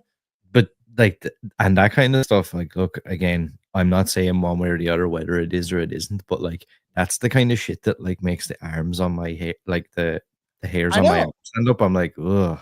But if you were out there and you were like just chilling, and then you like look and you're like that would like I've seen UFOs, I've seen shadow people, I've seen like just things in the sky that move in a weird way, especially out when I've been at a cottage or whatever, move in a weird way, and you see lights flash. Or I've seen like where I was on my porch and I was talking to someone and I saw like a massive white light come in, and then someone was coming through the door. I looked away, and then all of a sudden it was gone. Like it was something so quick that I was like that. Like I looked like the sun came out all of a sudden. So I don't know, but there is a lot of these incidents of like cows laying on their side with their rectum and sex organs and tongues like removed, pinkish blood from in these weird illegitimate like visible places of wounds where they normally wouldn't be. The blood was not coagulated. There's a lot of weird things that that have to do with like cattle mutilation and what's happening to them. But realistically, if you're out there and you're hanging out with a buddy and you start to see these things, or you're a farmer and you like look up, like if that Japanese thing was real of that cow just being lifted up, and you're like, just like maybe you're filming, you see weird things happening, you start filming, it's like the 90s, and all of a sudden you see this like cow disappear in the clouds, man. Well, I don't know what, like in that situation, I actually don't know. I think I just freeze on the spot. I'd be like, what in God's name is going on? Your wife would come out and you'd be just stuck like that for hours. Here, this before we get into a human one, this is really weird. His cattle had been killed. At first, he thought it was a predator, but predators don't do this. Officer Gabe Valdez responded to the call. He couldn't believe what he found. The cow was drained of all its blood and had undergone a procedure where many of its organs were surgically removed. And around the cow's carcass were tracks in the soil that looked like they came from the feet of a tripod. Next to each of the tracks, the ground was scorched, indicating there was an aircraft that could take off and land vertically. In the tracks, there was a yellow, oily substance that couldn't be identified by any lab. It seemed as if the tripods, whatever they were, followed the cow for about 600 feet. Valdez was able to see where the cow had struggled before this happened. Valdez knew this was a little outside of his lane, so he contacted Dr. Howard Burgess of Sandia National Labs. Dr. Burgess arrived 72 hours later to assist. Though 3 days had passed, the cow wasn't decomposing, and predators and scavengers wouldn't go near it. And at some point during those 3 days, one of the cow's ears was removed. Over the following months, 17 animals would be killed this way. All were missing their lymph nodes, all were missing multiple organs, and all taken surgically. All the animals were drained of blood, and the little blood that remained wouldn't clot, not even after several days. Soon, investigators started to become sick. 7 people who visited the ranch complained about headaches and nausea. Okay, we're going to talk about this, and but I'm going to piss myself. I don't even care. So everyone is going to have to listen to one of my songs while I pee. Aaron, you also have time. Lives are at stake, and millions of people are killed. Countries are destroyed, ruined forever. Endless sums of money are spilled into God knows where, faster or as fast as the blood gets spilled on the ground, and you'll never get either back. Those people are dead forever. All of their potential, everything they ever could have done, everything we all could have done together, gone forever, wiped out, destroyed. All the money that we use to make sure that happened, we can't even give them, they can't even give them any kind of memorial. We can't even build them anything worthy of a legacy remembering, because we're broke, because we sent all that money away to anything we could have done with it in the future. Anything we could have used it for to really help people, we can't, because it went out the window to an endless death machine that only exists to consume more souls so it can enrich its owners. You would hope, you would pray, for the love of God, that one obvious constant, everybody knows it in the world, is true. It's true. Stand up and point at it and say what it is. For God's sakes! You want to be the leader, you want to run the whole show, and you can't even admit, hey, has anyone noticed the giant monster in the room? Poor boys fight wars for rich men. What will you die for? Reload the rifle ammunition. Albert Pike wrote up a 3 World War prediction. Brave men unknowingly fought and died for communism. Blame it on the hate. All right, just so we place credit where credit is due. I did not eat breakfast this morning, and I just drank. So, probably not a bad idea. Where I was like, "Oh man, I have to pee, or I cannot end this episode." So, just so people are aware, that's just the way it goes. Pretty weird. Let's just get it right there. Okay, pretty weird that people have had this experience, and we've seen this before within encounters with aliens, or the idea of cow mutilation or crop circles, is people feel sick around that area, like radiation poisoning. Yeah, and I think, look, there's people out there that say, "Oh, it's like a placebo thing, like you have it in your head that like, I don't know, like when they say things about like Stonehenge or Newgrange or places like that, and people talk about energy and stuff, and some people go, yeah, but that's like when they give people like sugar pills, but they tell them it's painkiller, and they go, oh yeah, I don't have pain Yeah, anymore. yeah. I'm like, yeah, but I don't know if, like, now I don't know. I suppose there is like a thing to maybe like mass hysteria, but it just seems a bit too like how does everyone display these like side effects and everybody buys into it? Like if it's Well, a placebo thing, for example, like if it's something say I had in my head, like if somebody told me, when you visit Skinwalker Ranch, Aaron, like everyone always says that they feel sick, they have headaches, they blah blah blah. And then it's like I go there and I just manifest that for myself because I've like convinced myself. But then it's like, yeah, but that some people might be susceptible to that, but how could you have nearly everybody? that's the thing about with what your mind can do. Your mind is way more powerful than people think that it is. So your brain can convince you of like the craziest shit possible, man. I've literally done this to myself in ways, right? That you can convince yourself. Your mind is more powerful than you think it is. So obviously, like there has been this idea for a long time. Like we don't know what the government did. Were they telling you some things, and then cattle was being taken, enemy nations might have been involved, and then they're like convincing people of something else. Like who God knows what, right? Like it would be weird, right? If you think about it, if like the Chinese or some shit like develop some sort of like alien technology or craft that flying and maneuver, it can maneuver places like we couldn't see, and then they come in, they go to your nation, and then they fuck with you. You know what I mean? Because God knows if stuff like that was happening, where there was like, oh, we're going to figure out how to scare the United States. We can't. And that's gonna go some other. But they come in and they're like abducting your cattle, and we're just fucking with them, and they're like all laughing about it, or like, you know what I mean? Is that possible that it could be something like that?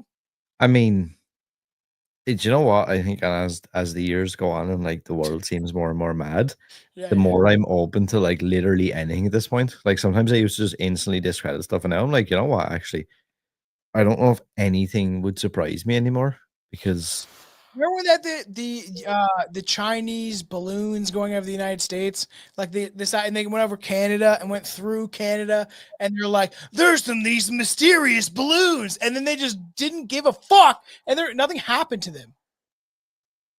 so yeah, like there could be. Right?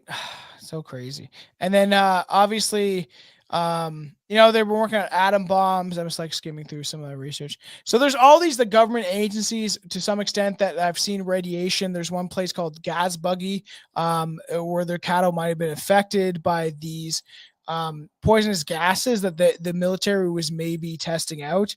Since from the late 1960s onward, a secret operation was put to monitor the potential damage done to herds in this area.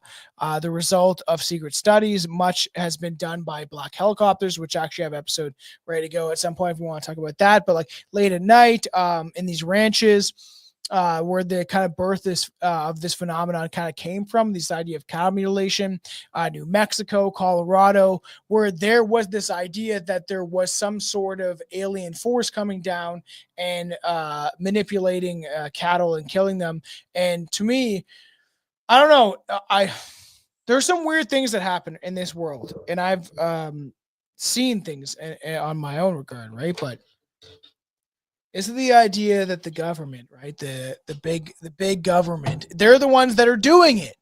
Like that's we've talked about this when we did our whole like deep dive. Like we'll just cover alien abductions as a whole before we get into some of these more absurd, crazy cases. Like I told you, I have this. I can't wait to talk about like some of the sexy alien encounters because there's a bunch of them. Me and Billy have kind of highlighted this to some extent, but like, is it a scarier possibility that our own government is doing it? Yeah, you know what? Like I said, as the years go on and like the more stuff gets revealed, that's something that I wouldn't be shocked by either. And to me, is just as scary as the idea of being like, watched by aliens. This is you want to talk about scary? Play your last clip. This is scary. The crew, the entire crew, were still in their safety seats, still in their harnesses, and they were all dead. Mutilated how? We didn't know it at the time, but they were mutilated in what we now refer to as the classic sense of the word. Eyes were missing. Sections of their faces were skinned completely away, and the bone was cleaned like white. It was white bone. Teeth, sections of the neck and throat all the way down to the esophagus. Their tongues had been removed. So basically reminiscent of the... cattle mutilations, right. And there was no blood. And usually in a situation like that, you would expect to see blood all over the place. And in confined quarters like that, you would expect to be slipping and sliding in it. Well, we weren't any. The very fact that there wasn't any was remarkable to us. So after we spent about an hour looking through the ship, collecting dog tags and taking photographs of everything. We pulled the flight recorder out of the aircraft, and we sealed the plane and filled it with explosive charges. And then exploded the plane because you didn't want people to see what was going on there. Yeah, like that's instantly a red flag for me. I'm like, so wait a sec now. So you had all this like quote unquote evidence of this thing, and then you blew it all up for what exactly? This is what is weird to me. Like, so we had this idea of cattle mutilation, right? We had this idea of even crop circles, of something coming outside of our physical reality, or things that we are capable of understanding. And they're coming into this, where we exist as people, our cities, our towns, our nuclear facilities, our military facilities, and they're doing something and we can't explain it. And then especially with things like cattle mutilation, where there's things that like just your average person has been like, this is happening on my soil where I grew up on for whatever generations, especially in places like maybe England or whatever. Or my family's owned this for like, my family's owned this. I'm not going to do it, but whatever, you know, your family owns it for all this time. Right. And you have this property and like, you know, they've heard weird stories, but you've never seen something yourself. And then something happens where you do see it. And then like the military is the one that is perplexed, right? They're the ones that are stumped about what happened there and can't figure out why. And that's where all the stuff does make me think how kind of frightening it is that we are like that. Like, you know how people reference, okay, if you do acid, you're inside of the rocket ship, but if you do mushrooms, you're strapped to the rocket ship, so you have no idea of where it's actually going. That's just kind of like our reality all the time, though, right? The government seems to have more idea of like where the rocket ship's going. I think they have some idea. But as an average citizen, we really don't know where we're going and headed as a civilization. But as soon as these people that are in power, that are controlling everything, if they have something that kind of is like it guides us in a different direction, or it's like the missile's supposed to go this way, but then it ricochets off of something, and then they can't even control now where it goes. You know, it's weird. As soon as I get high, I'm like thinking about in these ways of how to explain this to people of how I think and why I think the ways I do. Is like, is there something that they originally thought was going this direction, but something hit it off course, you know? Yeah. And that's why we have all these mysteries. Yeah. And like, I was only talking to someone about this the other day, actually, at jiu-jitsu, another guy who's like big into his conspiracies and stuff. And I was like, sometimes though, when I think about it at that level, I actually feel like I'm slowly starting to drive myself mad, because I'm like, I don't know. Like, it's very hard to stop then, because I'm like, yeah, but if that's the case, then what about this? And if that, then what about this? And then I'm like, wow, now I've gone down a spiral of like all these questions that I can't get answers for. Mm-hmm. And like most of them will be probably, well, in our lifetime, we'll probably never get an answer for. I don't think we'll get an answer for a lot of things that we face. And that's why talking about this alien stuff, really, was one of my first loves, as I said, paranormal, you know, music. You can listen to my music on like now, it's a lot of it's on Spotify. But some of those songs I wrote when I was like 16, man, Um, and my thoughts about there's one I did called Alien Races. I remember the first time I recorded that and then threw it together and was showing like two of my friends. And I remember my one buddy, Corey, was like, wow, that's just wild. Like, how did you do that? Where I just like wrote and I did different voices for each alien. And I always thought about this stuff since I was pretty young. I was like, man, there's some just weird stuff going on in the world and I can't explain it. And cow mutilation has always been something that has been in the forefront. Like I like to oh, everyone's talked about it, but like I like to kind of still do that where we cover these certain bases that we need to get a home base, to cover like crop circles and alien abductions and different cases of it. And we're getting from one mount to the other till we finally kind of slide into home base, right? And kind of really bring this all together and be like, yeah, what is it all? Why do we exist in this way, the world the way that we do? Why do we think the way we do? Why are we so content on destroying each other in some regard? And that's why it's interesting. Will they bring about some sort of fake alien invasion where they're like, that's where we're going to next at some point. I would love to do Project Bluebeam, but like the idea of like, are they going to manufacture some sort of event to be like, we all need to come together now under one umbrella of one government and one centralized power because we have to defy the alien threat that if they existed in the way that we think they do could destroy us all in an instant. You know what I mean? Which is a scary thought in a way. Mm-hmm. To be honest, it is with you. interesting. Yeah. I'm glad we covered this stuff though. This is like a bridge to some of the other stuff. Because to me it's fascinating still. Like there's a lot of stuff the cow mutilation that most people didn't want to deny or not, but there's even some of the videos we brought up are super fascinating to me. And the idea that like, say you see this evidence of cow mutilation, and then there's a plane that guy said that crashed, you know, or something like anything like that, like a ship, like a boat crashes, but you see the same thing of what happened during these mutilations where there's human beings, not just cattle, but human beings with their tongues cut out, or they're like, there's no blood inside them. How do you explain that? Like, I know a lot of the stuff is a lot of what is a scary thought. How do we exist here? Well, that's why I'm like, people are like, just live your life. And I'm like, my brain doesn't have, I don't have a brain like that. I can't think like that. I can't just ignore all of these things. People are like, just enjoy your enslavement in the Matrix prison planet. And I'm like, what? What am I supposed to do? I'm supposed to enjoy it? You know what I mean? And I think though, for some people, that's easier. Like it's easier to not confront yourself with all those questions or all those like kind of, I suppose, horrific potential realities.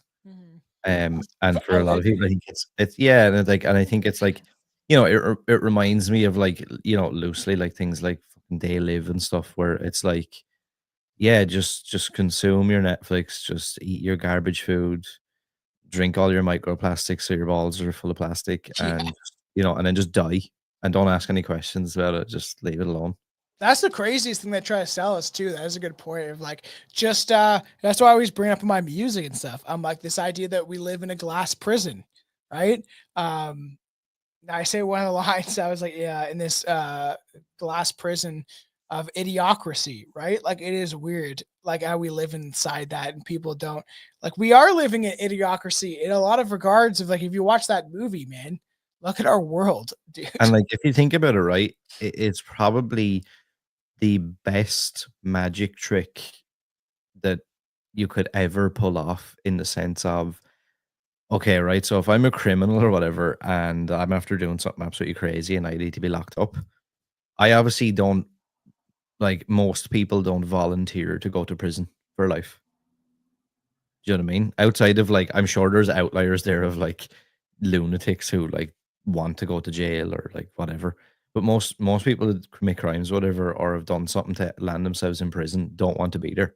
But then it's the idea of, well, what if you were able to create a reality where like you were in a prison with invisible walls and whatever. Now, I told you there was invisible walls there, so you never crossed the threshold. And then you believe in what I say enough to never question it and never, like if I tell you there's an invisible wall there, Tom, and if you walk into that, man, you're going, like your whole family's going to die, you're going to die. So I'll never even think about that anymore. So then everyone's just like agreed to it. It's like, right, would you all want to agree to be just in prison forever and be enslaved? And everyone And goes, that's yeah, what's no, crazy yes, about, like, sir. they've done experiments on mice and animals and hamsters of being able to do this, where they like that monkey experiment. I can't remember what it's called, but where they allow a certain generation of monkeys to go get the bananas, and then they spray cold water on and like essentially punish the monkeys going forward to not do that.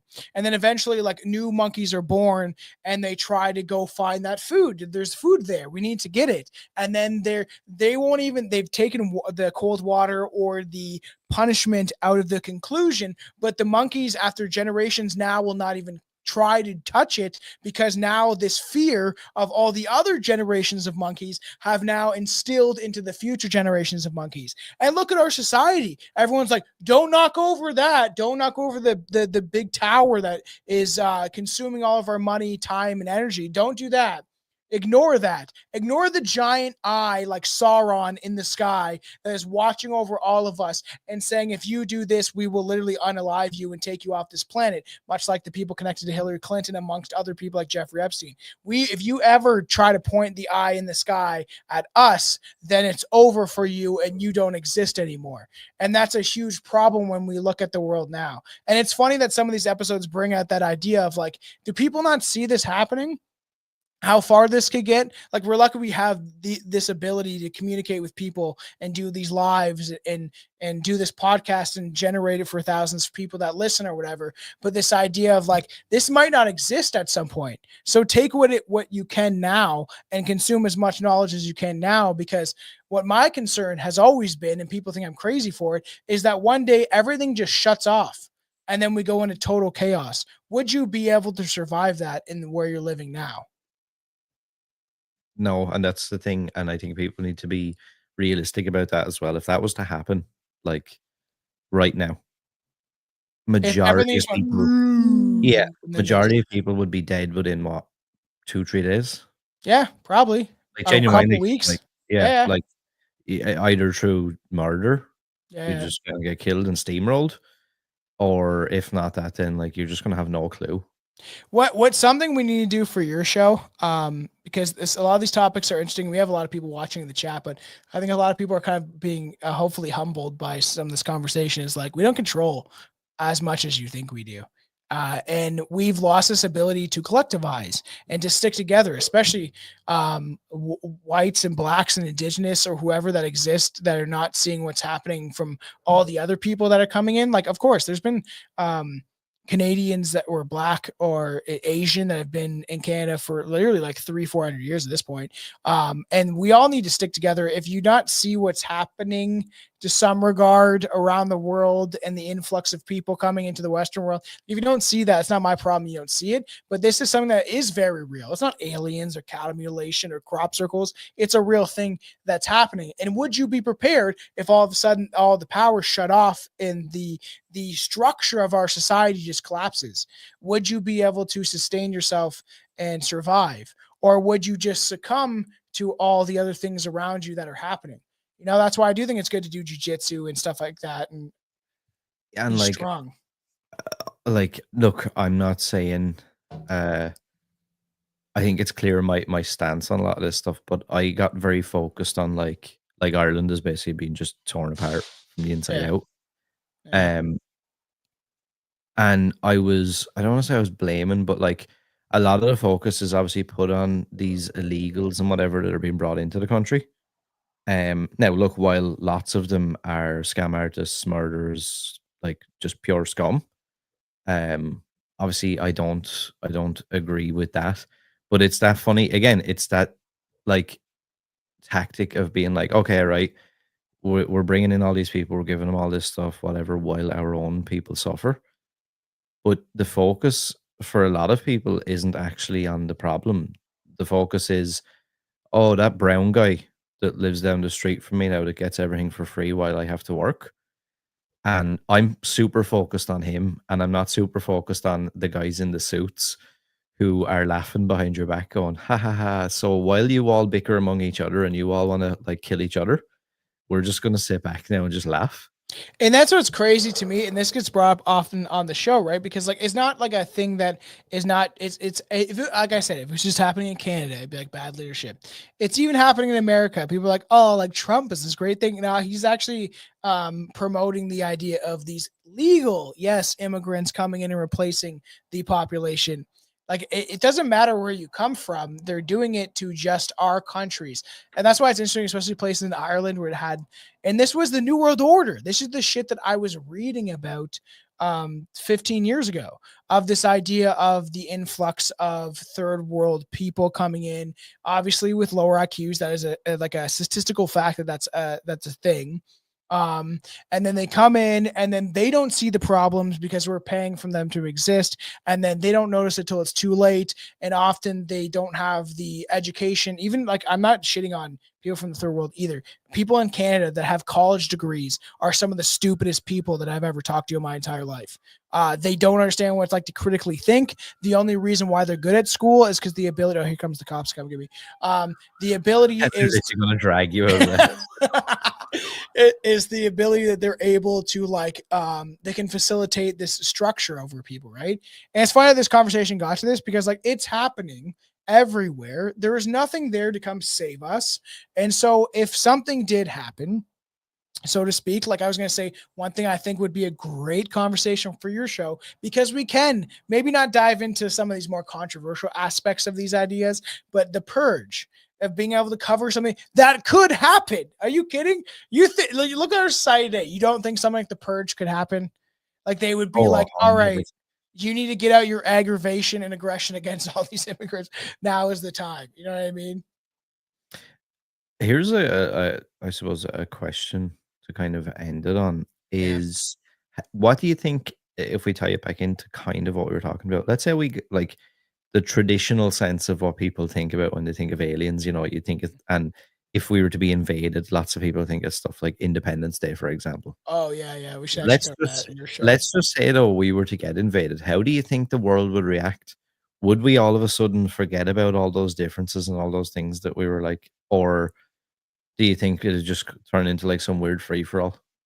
To be honest, the way the world looks now, the only way that people are coming together is if they realize what's being done to them, but they won't. So it will go into what we always think with if it means an alien invasion or some sort of zombie attack, where maybe something is turned on, like these towers that they're putting everywhere, and people have graphene oxide in their blood, and then they just turn into zombies or whatever. I think we go into chaos. But realistically, if something were to happen like the New World Order, where the government puts down the boot, what now people are starting to realize, especially in countries like Canada, in Europe and stuff like that, we always had these fault mechanisms of how you hopefully keep the crime out of the country and violence and drugs. That's gone. And once the criminals find out that the fault lines are down, that like I like how Jeremy does reference this, has been brought up on the show, because I agree with a lot of the sentiments about how people would react, is this idea that, remember in Jurassic Park where the raptors figure out that the chain link fences are no longer electrical, that they're able to surpass them. What happens when the criminals find that out? Oh, they already are though. And the more that you don't have those fault lines and the ability, especially here in Canada and Ireland, the same way in England and a lot of places in the Western world that seized guns, Australia, once like Australia's fucked. Once those things are gone, guess what? You can't protect yourself. We're all afraid in some regard. We used to have this alien threat of something outside of our force, or the idea of what we can control, outside of can come and fuck with us. Imagine if it's your own government that's supposed to represent you, and that you voted in or you put your faith into, that these elected representatives will help me. What happens when they don't? What happens when they're nothing more than a boot for an authoritarian state, and they have no empathy, that they're controlled by people that are much like an alien force that actually does not care for humanity, you know? Yeah, and Sorry that's for that actually rant, but like that's the that's thoughts really that I have all scarier the than time. anything, though. I know. Yeah, that's what you. That's the thoughts that I have all the time. I'm like, what happens when like there is no national pride in a lot of these seems to be only white countries. It's true. And if you are someone from another country or you're black, what like Asian, indigenous, like someone that isn't white, so to speak, and you like are hearing this and like you don't understand what we're saying, like if you like, I just pay attention. At the end of the day, if this was happening to Asian people, or like if this was still happening to the indigenous population over here, which it is, and I've called it out that there is a lot of indigenous women that go missing and men because of I think also government experiments. I speak about that stuff. I will make it clear.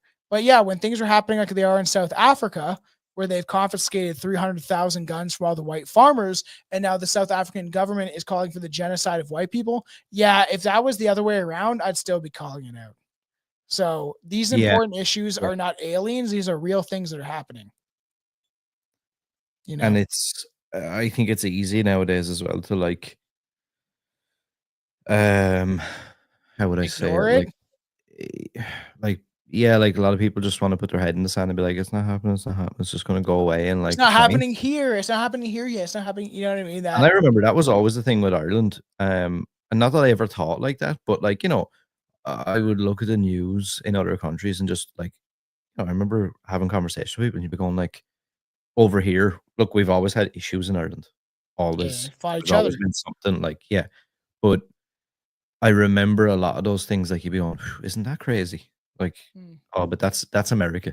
Or, you know, that's India or that's Russia. That's like this at the time, that concept to us was the same as being like, you know, I go to the movies and watch Jurassic Park. Like, Yeah, that's like nowadays that's real. Ukraine. That's Ukraine. But you understand why that started though, people? Like you understand why that happened? Do you understand there's like millions of men and generations of men that don't exist now because of that? And that's not because of Russia. That's not because of the people in Ukraine or the people in Russia. It's because of the oligarchs and the bankers.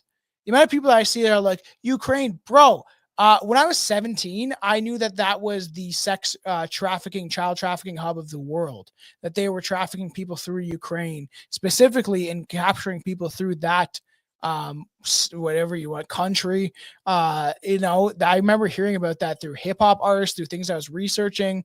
And then they don't understand that the war started in 2014. Like, it is crazy. And then I was like, they're just slaughtering people. Even in Palestine, anywhere, Syria is now going after white Christians. That's always my thing as well, though. It's like, look, for me anyway, I don't care if you're black, white, yellow, green, blue, whatever, right? If you're not hurting anybody and you're doing your own thing, I'm all good. But like, if you're a scumbag, if you're a criminal, if you're whatever, it doesn't matter to me whether you look the same as me, whether you're Irish, English, American, I don't care what you are, like a bad person, a criminal, a whatever.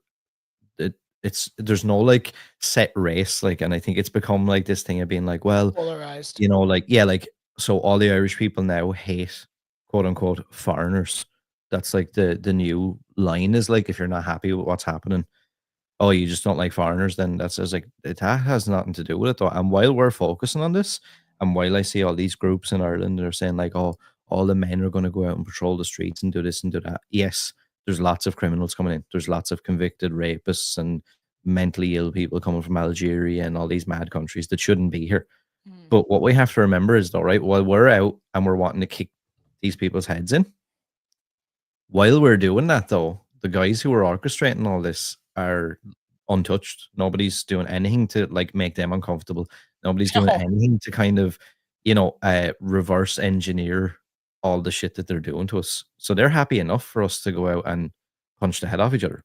I know, and that's what they want to do too, is they want to keep people polarized. Like, look at fucking Canada, man. I keep stating this and stuff like that, kind of end this, because I why this gets brought up because this is a real physical issue that is happening. Look at Aaron. He's in Ireland, a place that never colonized anybody, was colonized themselves or enslaved themselves. And actually, if you don't understand history, the Irish were brought over in larger numbers over to North America as slaves than the blacks were from Africa. That's a fact. And also, too, like Canada was founded on the Irish, French, Scottish, and English. And the thing is, the Irish were treated like subhuman for a lot of years and stuff like that. And they're Sure, it's that thing. I don't know if you've ever seen those signs where it's like no Irish, no blacks, no dogs, and all Yeah. that stuff.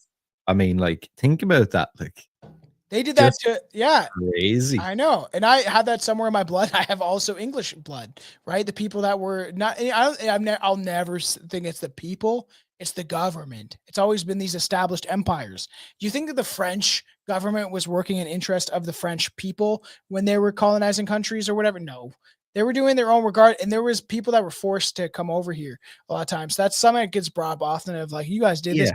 They blame white people for everything. And it's like, do you not understand that like history or what was happening at the time? And as well, like, look, there's a lot of people I think coming over that, they probably see an opportunity. They go, geez, this is an easy ride. Like, Yeah. and I kind of in a way don't blame them, because that's what happens in those situations. Like, of course, it's like if I go down and empty 10 cans of dog food in front of my dog, he's not going to go, all right, 10 yeah, cans that's of dog good. food. Oh, I should only eat one. Yeah. No, he's going to Yeah. go, I'm going to have all of them regardless of like, so, that black guy or that Ukrainian family or whatever that you're looking at going, them fucking bastards are taking my money and I have to do this and I have to do that. It's like, they didn't just wake up one day in Algeria or wherever, like, and go, oh, you know what we're going to do? Orchestrate this big plan. No, this I is know. put in place by your fucking people, by your government, by your heads of state. It's those people that are like, and like my granddad gets really like riled up about all this stuff. And like I was trying to explain to him though, I was like, yeah, but you're talking about busloads of these people. We have a supermarket not far from here. And like every Tuesday, like it's like you're not even in Ireland. Mhm. Like you basically did just take over the supermarket. You can't go into it, like nobody's speaking English. It's manic. They're like animals in it. Yeah. And I'm like, he goes crazy. He's like, well, what are fucking old people supposed to do when they go into that and like put up with that and blah, blah, blah. I was like, I get it. I get what you're saying. What you have to Especially in remember is, though, Ireland. This is not Canada or something, America. but I'm like, what you have to remember though is, right, those people didn't hire those buses to bring them there. They didn't create a schedule of every Tuesday we're going to go here. Where did they get these cards that they can swipe at the counter and everything is paid for? They didn't give Crazy. I themselves know. that. So It's the like government. somebody belonged to us has sat back and put all this in place. Like they're living in a place that used to be, it's called the Stanville Lodge. It used to be like a kind of a hotel outside the town. And it's been closed down for years. And they turned it into one of these like iPass centers or whatever. And they're all living in it, right? And there's a local guy who he owns like a bar and he's kind of turned it into like, it's like a kind of a bed and breakfast and he does like all different things in it. And he does food and they had hired him or something to do the food for out there or something like that. And then they complained. They were like, no, the food is not good enough. So you're going to have to like get some other better kinds of food. Like he makes full hot meals and all, and it all gets brought out there. And like these people in this place were like, no, that's garbage food. We don't want that. We want like proper food. Wow, Then there's people in Canada that are starving in the streets, man. I know a guy who works for one of the like big internet providers here, and he was saying that they have been out in the Stanville Lodge, like fitting cabling and stuff for fiber internet because they were complaining about the Wi-Fi connection. Give everything to everyone else. Like, you wonder why people I'm writing the music that I am. Like, I'm venting my frustrations about what's going on. And it's sick that, like, okay, I said it would be bad enough if it was just Canada. And the thing is, like, yes, we covered aliens and crop circles, but I always want to bring this point across as like this idea of the New World Order and the things being constructed to essentially subjugate us into like a slave and have us acquiesce to our own enslavement is happening all around the world. And some of these things that are being done on purpose, and they're a very real thing. It's not aliens. It's something that we could control if we had any idea how to. But this is happening only in places where white people exist. And yes, it is crazy. It's not the Indians' fault that are coming in here. A lot of people point that to, but it is their fault for not realizing what is being done. And the thing is, too, I was like debating on having him on the show. I talk to a Sikh guy all the time that has a pretty big following, shared one of my videos at one point, and he was like, I know my people are a mess. I know what's happening. I can see it. I can see that it's this New World Order thing. He's like, I preached about the New World Order. I was there at the convoy in Toronto, and we've talked, and I've been like, yeah, I'm like, there's people bragging all over online that they're taking over Canada and that these people are buying up all the businesses that my ancestors built, the buildings that they're existing in, that they're getting government money and subsidies and incentives from the money to be taken from my tax dollars and my children's future and everybody else as an actual Canadian. And they're putting these businesses and be like, we're buying up all your businesses. Yeah, through our money. And then those businesses that you're inside of, those structures were built by my ancestors, not yours. But you couldn't do it in your own country, and this is why it's a problem. Is like this is real issues that are far greater than some alien abduction bullshit. Yeah, and it's like I said, like it's mad, and you know, the problem isn't necessarily like I talked about the Stanville Lodge. Okay, yeah, those people shouldn't be there in my opinion, but they weren't the ones who decided all this. So it's like while we're all bickering about like, I'd often be at the sauna in the gym, like, and you'd hear people talking about, oh, did you see they're after changing that apartment block now? That's all for like Ukrainians and it's all for this and it's all for that. I recently seen in town, there's like when you go out onto like our Keyfront, there's a street you have to drive down. It's a one-way street. And at the very end, I noticed they were like doing some work on this like apartment block looking thing. And I was like, weird. I was like, that place hasn't really been touched for a long time. Didn't think anything of it. A few nights later, I'm stopped in traffic. It's like, I don't know, like 9 p.m., 10 p.m., whatever. And I'm just sitting, like, I'm like 3 or 4 cars back and I'm looking, I'm like, there's them same 2 guys dressed in all black with these like black, like zip up jackets. And I'm like, they look like security guards or like bouncers or something. I was like, what the fuck is going on with them? And like, I could see they were talking to a woman and she was like irate, like going crazy. And then I was like, maybe someone's squatting in there and they're like bailiffs or something, or like evicting them or doing something. Come to find out anyway, I heard somebody talking in the gym a few weeks ago and they were like, oh, did you see that place in Parnell Street? And I'm like, what place is that? And they're like, oh, they've opened another one of those like iPass centers, whatever. That there's all people living in that. And I was like, you know what's funny? You mentioned that. I see 2 guys there all the time with like these lanyards with like some sort of a thing on it, ID in all black. And they were like, oh yeah, they're security guards. And I was like, security guards for what? And he was like, oh, that has round the clock security because they don't want any of the locals or anything. Because all the people living in the street were going crazy. Okay, like this it's so crazy with that. Imagine we went to India and then or like Afghanistan, where the Taliban is, anywhere, Japan, China, and we set up because the Chinese are doing this in Canada. The Chinese have a foothold in this country, for sure, because of our government. The people that are supposed to represent us are selling us out, and that's why people are like, well, there's a guy named Jagmeet Singh. It's not even his real name. His name is Jimmy Diwali. So he faked his name to make to be in Canada to be a representative of the Indian population. His name is not. He's lying about his name. And people are like, well, your people aren't doing the greatest. I'm like, yeah, we already have a problem with our own politicians selling us out. And now we want a foreign representative of some other people on some far off land to only benefit their people. And we'll do an episode about this because I have episodes written about this to get this stuff off my chest because, like, I don't care where you come from or who you are, but there is a problem with this happening because if you did put the shoe on the other foot and I tried to build some center in Africa, or we'll do Afghanistan, and it was just housing white people, and then the tax dollars of the Afghanis were being put towards this, what the fuck do you think would happen to those people? That whole place would be burnt down. They would all be slaughtered, much like they're doing in South Africa to people that weren't colonizing anything. There's no tribes there. And now there's a huge highway with nothing but white crosses from all the white farmers that they've slaughtered, and they almost starved themselves out. I know a guy, I think I mentioned this before on a show. I know a guy that lives here now that drives like 18-wheelers across Europe. Yeah. And he's South African, and he's older than me.